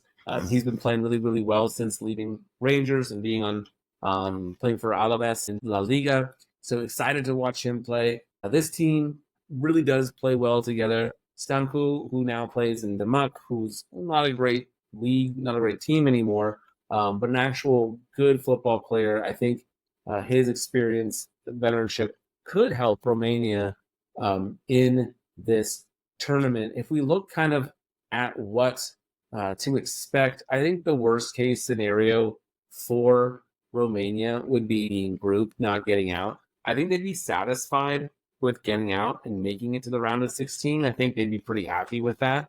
It'd probably be a pretty tough matchup going against a group winner. I think the best case scenario for Romania, if they get hot, they get on a roll, quarterfinals. I think we could see that happen. Ukraine is a team that I'm extremely excited for. In fact, I'm going to take a quick sip to celebrate Ukraine. This is their 4th consecutive European Championship campaign. They keep making it here. They made it the hard way. They qualified via the playoff. But before you throw too much shade on that, they were in a group with both Italy and England. So they had to play Italy twice, England twice. And in those games, they lost 2 and they drew 2. So that kind of shows me that they're able to play with the big teams, but maybe not quite as good as the big teams. Good tier 2 European soccer nation. They qualified by beating Iceland and Bosnia in the playoff. One of the things that amazes me with this Ukraine team, though, is that they had to play every game away from home because of the war that's going on. So you've got this team that is fighting. That's the wrong word to use, probably. You got this team that is out there giving it all they have for their country, and everyone is rallying behind them, and myself included. I think Ukraine could become kind of like the darling of the tournament, a dark horse that could maybe make a bit of a run because they could get some support given everything that they've gone through. Yeah, insane to have to play every game away from home and still qualify against teams like England, teams like Italy. Even North Macedonia can be tough. So let's look at this Ukraine team a little bit deeper. In goal, you'll have Andrei Lunin, who up until this year I didn't know much about, but having to step in for Real Madrid and play goalie and did it at a fantastic level. Again, Champion League winning level for Lunin. So he's definitely got experience in tournament play, and I think that's going to go a long way for them. Looking at their defense, Michaelenko for Everton is very good. And then you see all these players for Shakhtar Donetsk and Dynamo Kiev. You'll see even more on the next page here. Those are the 2 best teams in Ukraine, and this team is filled with them. So again, they have that unity, not only because they're all playing for their country and their country's going through so much, but they also play together so much and play against each other. Very familiar, and the tactics really show. One of the things that's really exciting about Ukraine is watching Zinchenko play in a more attacking role. For Arsenal, he plays that left back position, but in Ukraine, they move him up, and he has a lot more freedom. So it'll be very fun to see what he can do. Of course, we all know about Mudryk signing with Chelsea for all that money and then kind of being a disappointment. Well, he's actually, if you watched him, not those shots that sail off into the stands, but if you watch some of his play for Ukraine, it's so direct. It's really, really fun. I think he's going to score some goals. Speaking of goals, I really hope Dobiek gets to start He was tied for the leading goal scorer for La Liga at Girona. They got him this summer. Girona was such a fun story, coming out of nowhere, qualifying for the Champions League. And a lot of it's because of his ability to score goals. So I think he's going to have that opportunity in these Euros, and I think he will take advantage of it. But of course, it's not the easiest group. So what do we think they can do? How will they play against teams like Belgium? Or if they end up playing the Netherlands in the round of 16 and then a gauntlet of games after that? I think best case scenario, I think they could go on a bit of a run. I think they could push for a quarterfinal or maybe even a semifinal if that momentum and that belief really begins to stir. Because in these tournaments, especially like the Euros, which are so concentrated and everyone can travel to Germany so quickly, I think they could be really exciting. I think round of 16, quarterfinal, something like that should be the realistic expectation for this squad. I think worst case scenario would be if they got grouped. Let's look real quick at some of the betting odds for Group E games. You can see that Ukraine is a slight favorite over Romania. Belgium, a heavy favorite against Slovakia in match day 1. In match day 2, Ukraine has a similar number to beat Slovakia. I actually kind of like that one more, but again, far out. Got to be careful with those bets because you never know what's going to happen with injuries or red cards or whatever. Suspensions. Belgium, Romania, Belgium, again, a pretty heavy favorite. My bets for this group, I'm going to take Belgium to win and over 1.5 goals versus Slovakia at minus 145. I just think Belgium is a lot better. I'm also going to take Belgium to make the quarterfinal. I told you I think this team could go on a run. They have a pretty nice path. If they win this group, they would play a third place team in the round of 16. So you got to think the odds there would be pretty good, and then they would make it to the quarterfinal if they won that game. Should they be the runner-ups, should something crazy happen, and Belgium is the runner-up in this group, they would play the runner-up in Group E, which would likely be the Netherlands or France or Austria. So regardless, I think they have a pretty nice route to the quarterfinals, which is why I'm also going to take them to score over 8.5 goals in the tournament. This is one of my favorite plays because even if they don't advance super far, I could see them scoring a lot of goals in the group phase, which will give us this number at 8.5 goals. My projected finish, again, I'll go through all of this later on in this show, or if you're just watching the short Group E version, you'll have to find another video, which they're all out there. Please do find them at Ready Bet Action on YouTube or your favorite podcast.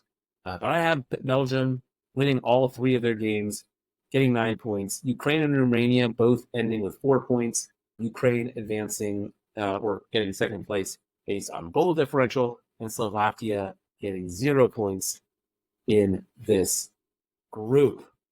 Again, please do like and subscribe, do all the good things.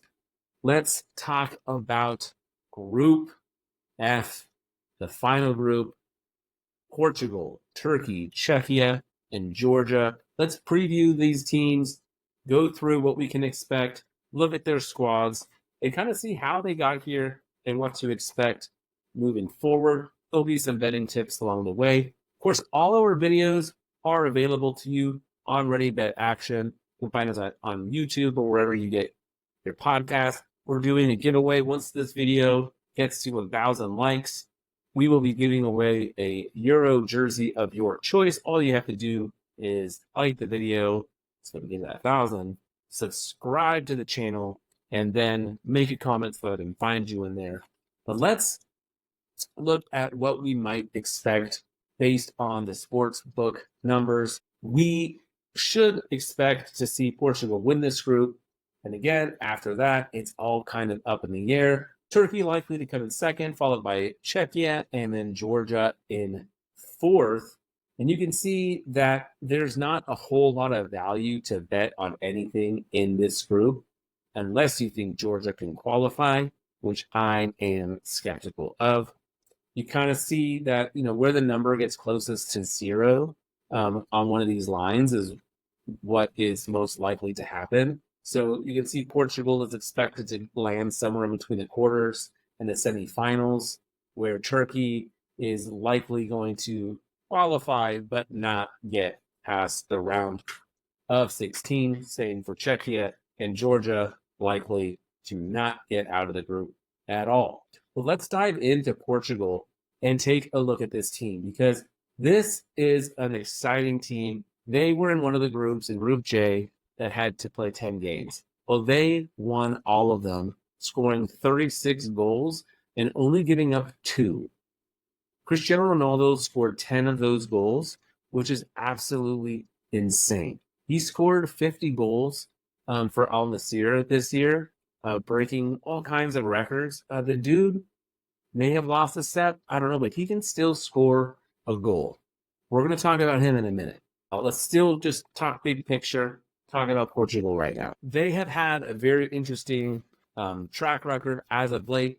They lost to Belgium in the round of 16 in the Euro 2022, famously lost in the World Cup 2022 quarterfinals to Morocco, shocking the world.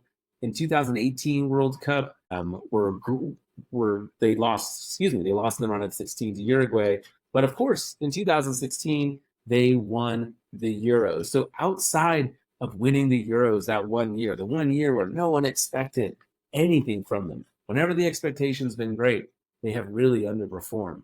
They now have a new coach, Roberto Martinez. Yes, that Roberto Martinez, who was with Belgium before this, now comes over, and he takes on a squad that just has so much talent. Another team that honestly really could put 2 different teams out there and be totally fine. Diego Costa has been so good for Porto and Portugal. I expect to see more of him. Cancelo for Barcelona, Mendes for PSG really do solidify a strong defense. I look for Man United. I thought had a really good year, despite Man United really struggling at times. I really hope Pepe doesn't play. That dude drives me crazy. As a Netherlands fan, I shouldn't say we, I really struggle with the whole Iberian Peninsula when it comes to soccer. Just because they've beaten us, Spain beating us in the World Cup finals broke my heart. Portugal always seems to beat us, and we could be in path to play them again. But let's talk about this midfield, because this midfield is so good. Bruno Fernandes at Manchester United. I'm curious to see if they play him more centrally or on the wing. I think he's better centrally, but I understand wanting to make room for some of these other players. Then Vitinha for PSG, who I think is a lock to start. Alina playing for Fulham will most likely be in that center midfield position. And then you look at these forwards, and it's just so fun. You look at wingers like João Felix, who has been really good for Atletico Madrid, coming over on loan from Barcelona. Rafael Leao for AC Milan. Rafael Leao was one of my favorite players to watch. I do not typically allow myself to admit that about Portuguese players, just because of all the hurt that's been given to me by them. But even Pedro Neto for Wolves has had, when healthy, has had really good moments. But I feel like we're bearing the lead. Really, there's so many. Diego Jota, I forgot about him. Bernardo Silva, I forgot about him. We really need to talk about what in the world do you do with Cristiano Ronaldo? If you're Roberto Martinez, this is the big question. He led your team in qualifying with the most goals. He just scored 1 million goals for Al Nassr. But for Portugal, at times, he has played somewhat selfishly and chooses to take a shot instead of passing it to open players. He still goes at 100%. His 100% isn't quite what it used to be. I think he's 38 years old. But I still think he's got it in him. I think Portugal will start Ronaldo. I think he will score many goals. And I think this Portugal team is going to be very tough to beat. The most likely outcome, according to the books, is the quarterfinals. And I think that is the bare minimum for this team. Anything less than that, a round of 16 exit, I think would be a huge disappointment for Portugal. I think they'd be happy with the semis, but honestly, I think they think that they can win it. And I do too. I think they're one of the teams that could.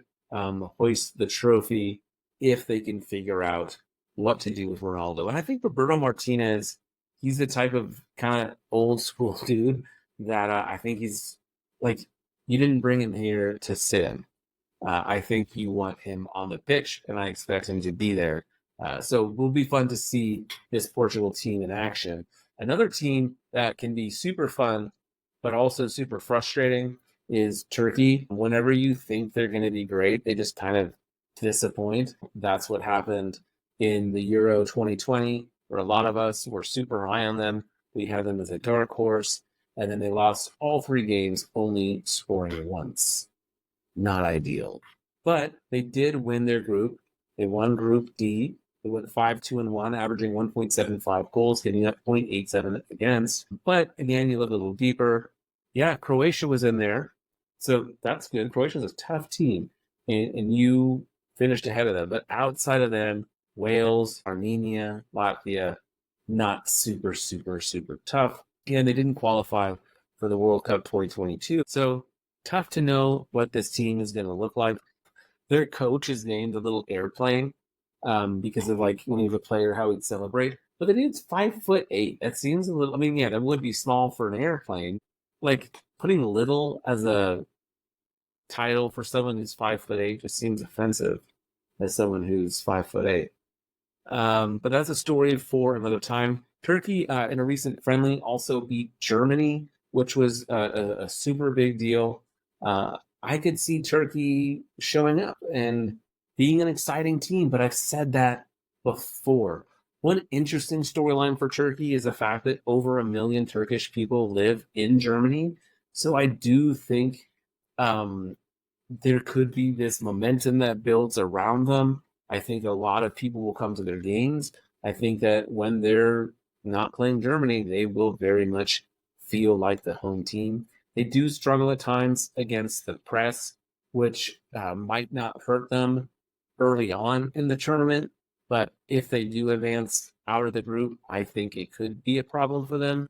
But there is a lot of hope. They do have a really fun squad.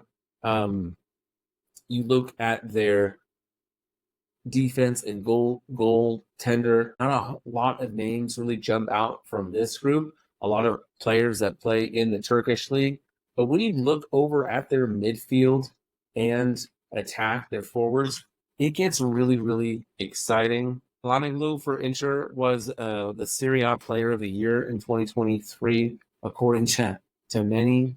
Koku, moving from Feyenoord to Benfica, has been very, very good. He's a strong player. Ozcan is good for Borussia Dortmund when given the opportunity to play. And then you look at this offense, and there is so much to be excited about. You got the youth of players like Yildiz and Goulier. Yildiz, fun story. His first ever start for Turkey was that game against Germany, and he scored to go up 2-1 at halftime. Then you have Goulier, who plays for Real Madrid. I'll be curious to see him get some minutes and actually be playing on this in this tournament. It'll be fun to watch. The hopes are high again, and I think we could be disappointed again, but maybe not. Who knows? It feels really tough guessing. I think the worst case scenario is if they get grouped again, but it's definitely in the range of possibilities given their track record at tournaments. I think they should expect to make it to the round of 16, given the group that they're in. And I think they'd be ecstatic, super happy if they were able to make it to the quarterfinals. I kind of expect them to make it to the round of 16 and bail out there, but we'll talk about all the predictions later on. Let's jump into the Czech Republic, who were runners-up in Group E on their path to the Euros, behind the great Albania. So probably not great when Albania finishes ahead of you. They did beat Poland in qualifying, Faroe Islands, Moldova. They did draw with Czechia once. With Poland once. And then they lost to Albania and drew Albania. So not a great campaign. They did, as I mentioned, beat the Netherlands in the Euro 2020 round of 16 game, but then went on to lose to Denmark in the quarterfinals. In 2006, they didn't make it out of the group, and they did not qualify for the World Cups. But here we go, talking about Czech Republic. I think it's interesting to see, again, where so many of their players are. Not in the big leagues at all. You've got Kufal, who plays well for West Ham, but most of these guys are playing in the Czech Republic, and it'll be interesting to see if that can translate to this international competition with such great competition. Patrick Schick, forward for Bayer Leverkusen, and Holzek as well, who comes in off the bench, had great seasons. Again, Schick didn't start every game. Boniface was their primary striker, but Schick played super, super well when given the opportunity. Ernie is always really good for them. It'll be Susek again for West Ham. It'll be good to see this Czechia team try to qualify for the round of 16, and I expect that they will. I think they'd be ecstatic getting one game further, and it would be an absolute disaster if they did not advance. But again, I don't think advancement is a guarantee for Turkey or Czechia, given the competition, and certainly not for this next team, Georgia, who honestly should be happy to be here. This is their first appearance as the nation of Georgia. Some players, when the USSR would qualify, lived in Georgia, but that's not the same thing. Georgia qualified via the Nations League playoff. They beat Luxembourg 2-0 and then went on to beat Greece 4-2 in a dramatic penalty shootout. Georgia, let's be honest, they had a terrible campaign. They only won 2 games. They lost 4. They only beat Cyprus. They drew Scotland. They lost to Spain. They lost to Norway.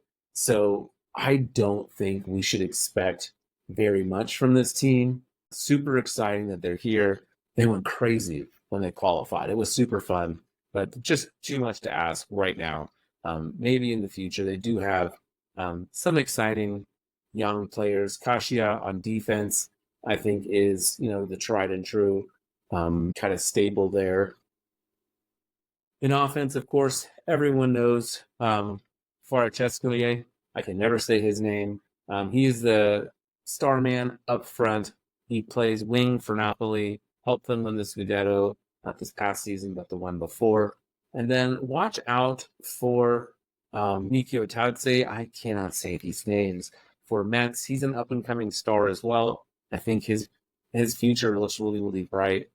Again, I just don't think it's going to be enough for this competition for Georgia to really do all that much. I think that best case scenario is if they get out of the group somehow. Likely, though, they'll be last place in this group. I think the worst case scenario would be if they get 0 points, if they can't even draw. I think it'd be super fun if they could steal a point somewhere. But if you look at the betting odds for them in match day 1 and match day 2, it doesn't look great. In their first game, plus 390 away. In their second, plus 370. So it just doesn't look very good for them. Turkey favored against Georgia. Portugal heavily favored against Czech. And Portugal also favored, but not quite as much, against Turkey. My favorite bets for this group, we're going to take Portugal to win all their group games. We get that at plus 210. I just think that's nice value because they're so much better than all the other teams. And the fact that Georgia played Portugal played Georgia in their final game means they'll have to go after it in those first 2. And Georgia, I think even if they play their backups, they'll still win. We're also going to take Portugal to win and score more than 1.5 goals versus Czechia. My predicted outcome or projected finish for this group, Portugal 9 points, Czechia 4 points, Turkey with 2, and Georgia with 1. So yeah, I do have Georgia having a pretty amazing point against Turkey, which will be super fun.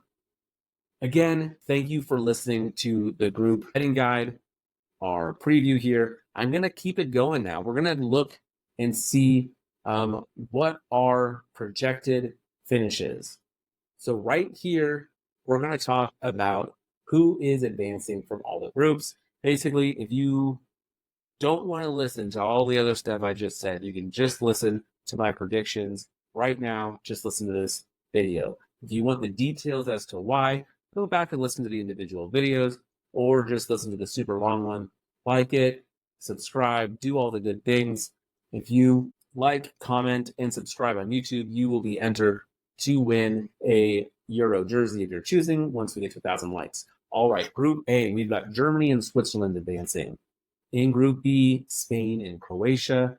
In Group C, Denmark and England. In Group D, the Netherlands and France. Group E, Belgium and Ukraine. And Group F, Portugal and Czechia. And I know what you're saying. We knew that. What about the third place teams? I'm glad that you asked. All right. So I projected and simulated all of these games, and this was the outcome that happened. So instead of just like saying, well, I think this team's the best, so I'm going to put them first, you really have to look at the groups, analyze how they're going to finish, where are they going to pick up their points, and then figure it out from there. So here you can see each group, who the third place team was, how many points they had, and their goal difference. And once you go through all that, the 4 third place teams that advanced for my projections were Hungary, Romania, Serbia, and Croatia, setting up this round of 16. If you're listening to the podcast, highly recommend watching the video just so you can see it, unless you're much more visual than I am. We've got Germany versus Denmark, Switzerland versus Italy. That Germany versus Denmark game, I think, would be really, really fun. Germany, I just think, has too much attack going forward. I don't think Denmark would be able to stop them, but I could see that being a high-scoring, fun back and forth. We're going to take Italy over Switzerland. Again, Italy is a dark horse favorite of mine that I think could progress pretty far in this tournament. I have Spain over Hungary. That'd probably be like a 1-0 affair. Spain controlling the tempo, and I just don't think Szoboszlai can break through it all on his own. England, Romania. I think England are going to be a hard out this tournament. As we said, they're a favorite for a reason. Romania, super young squad that just quite not there yet. Portugal, Serbia. Serbia gives up so many goals. I could see Portugal really, really pouring it on here. Again, I mentioned in my Group F video that I think Portugal will have a very, very strong tournament, and I think beating Serbia is part of that. I've got the Netherlands advancing in second place and beating third place Ukraine. No, second place Ukraine, sorry. The Netherlands, I think this could be a tough game for them. The Netherlands, while they have great names on paper, sometimes it doesn't always mesh. Sometimes that's because our wingbacks go so far forward, our attacking midfielders go so far forward that Virgil van Dijk and whoever his co-partner is that day, De Ligt or De Vrij, okay, they're often on a 3 versus 3 or 2 versus 3, and it's just too much for them. So, I think it could be a problem. But Ukraine, I think Mudryk could be an issue, but Frimpong with his speed, Dumfries with speed could be able to neutralize him. It'll be later that the Netherlands have issues. Belgium, Croatia. I don't think Croatia is quite the juggernaut that they used to be. Belgium, I still think is. I think Kevin De Bruyne is going to have a great tournament. I think some of the young players are going to really stand out. I think Trossard's going to score he'll score a few very important goals. And we'll see Belgium continue to advance throughout this tournament. France versus Czechia. I'm going to pick France versus just about anyone because they are that good. And Czechia, to me, just not a very high-quality team. Which brings us to our quarterfinals. Again, how this would break out would be Germany versus Spain. Where I give Germany the edge here, mainly because of this home field advantage, having the nation behind you. And Spain's defense does make me a little bit worried. I know German fans or critics of Germany might question can Füllkrug get enough goals? I think there's enough goals between Kai Havertz and some of these other guys. Sane, Musiala. I mean, Musiala is such an incredible player. His dribble penetration, I think, this will just be an epic game. But I would give Germany the edge. Portugal versus the Netherlands. Pains me to say it, but we just don't play well in tournaments against Portugal. So I'm going to take Portugal in this one. I think that their speed would really give, like, if we're starting Daley Blind and Wijnaldum, I think their speed would give us problems. Also, their high press, I think, could be a real disaster. I think Van Dijk could struggle there. We've seen him make some lapses in judgment lately, and I could see that again. Belgium France would be an epic quarterfinal game. It would be unfortunate for Belgium because just can't see them advancing beyond that, given that it's France and France being so tough. England versus Italy again. This is where the road stops for Italy because England is just too dynamic. They have too many different options. I mean, Jude Bellingham, Phil Foden, take your pick. Harry Kane. There are so many great players. Italy, I think, are just a little bit short on the depth and the talent that England have. So that leaves our semi-final. We've got Germany versus Portugal, England versus France. Germany Portugal would be an interesting one. I'm taking Portugal in a big upset in that one. I think not many people have Portugal in the finals, but I do. And I have them playing against France. That's right. England getting knocked out by France in the semifinals. I think this is France's year. England, to me, the defense is going to be what does them in. I don't think they have enough quality in the back line, enough speed to hang with the likes of Dembele, Kylian Mbappe, and company. So I think it ends up being a sad day for those English floats. In the final, I've got France beating Portugal in what will certainly be the true outcome here, because I'm definitely not getting this wrong. So that's how I have it predicted. My favorite bets for the Euros, you can see here. Again, you can listen to my other bets. I have a couple special ones in here that I didn't share earlier. So let's go through them group by group. Let's start with Group A. We're going to go Germany -1.5 versus Scotland. Switzerland and Hungary, both teams to score. And my final bet is Scotland to finish bottom of the group. I'm going to take a sip and then we'll continue. In Group B, I've got Italy to make the quarterfinals. I've got Spain and Italy to draw. You get that at plus 225, so like more than double your money. I have Albania to lose all their group games. And Italy, this is a free one. This one wasn't in the other videos. I've got Italy's top scorer to be Chiesa at plus 350. Italy's going to be looking for goals somewhere, and I think Chiesa is the guy that can do it. Group C, we're going to take England on the money line and over 1.5 goals versus that Serbian team who gives up goals for fun. We're going to take Slovenia versus both teams to score, and then we're also going to take Slovenia versus Denmark, both teams to score. In England's second game, we're going to take them to win and score more than 1.5 goals versus Denmark. And then another freebie, we're going to take Foden to be England's top goal scorer at plus 700. I know what you're thinking. Of course, it should be Harry Kane. But plus 700 means if you put down $10, you get $80 back. The value is crazy. So even though it won't probably happen, the fact that you're going to have that plus 700 is amazing because Foden has been electric for Man City. He's been so good for England.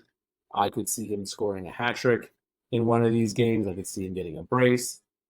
I think he could easily be England's top scorer, and that number is crazy to me. So that's why I like it. Group D. We're going to take France to beat the Netherlands once again.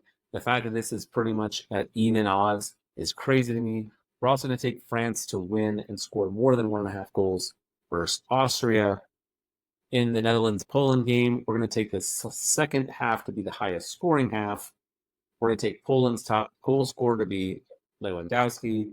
We're also going to take the Netherlands to reach the quarterfinal at plus 135. And I like this one. Netherlands to be eliminated in the quarterfinal at plus 275. Group E, we're going to take Belgium to win and score more than 1.5 goals versus Slovakia. We're also going to take Belgium to make the quarterfinals and score the separate bet. It's not a parlay. In the separate bet, we're taking Belgium to score over 8.5 goals. All right, Group F, we're going to take Portugal to win and over 1.5 goals versus Czechia, and Portugal to win all their group games at plus 210. Finally, I'm glad you're still here. A couple of fun parlays for you. We're going to take Germany to beat Scotland, and we're going to parlay that with Spain to beat Croatia. We're going to get that at plus 128. We're also going to parlay a couple of over 1.5 total goals. So we just need 2 or more goals in these games. Hungary versus Switzerland and Serbia versus England. I explained the reason why we like these teams to score a bunch of goals in my previous videos, so check those out.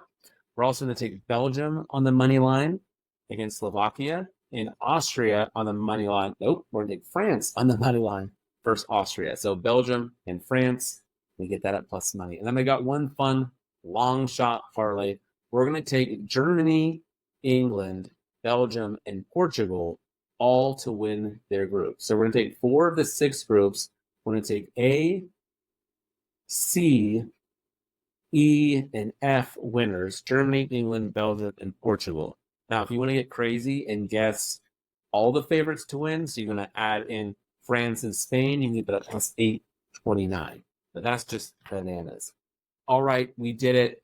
2 hours and 20 minutes of Euro Championship soccer.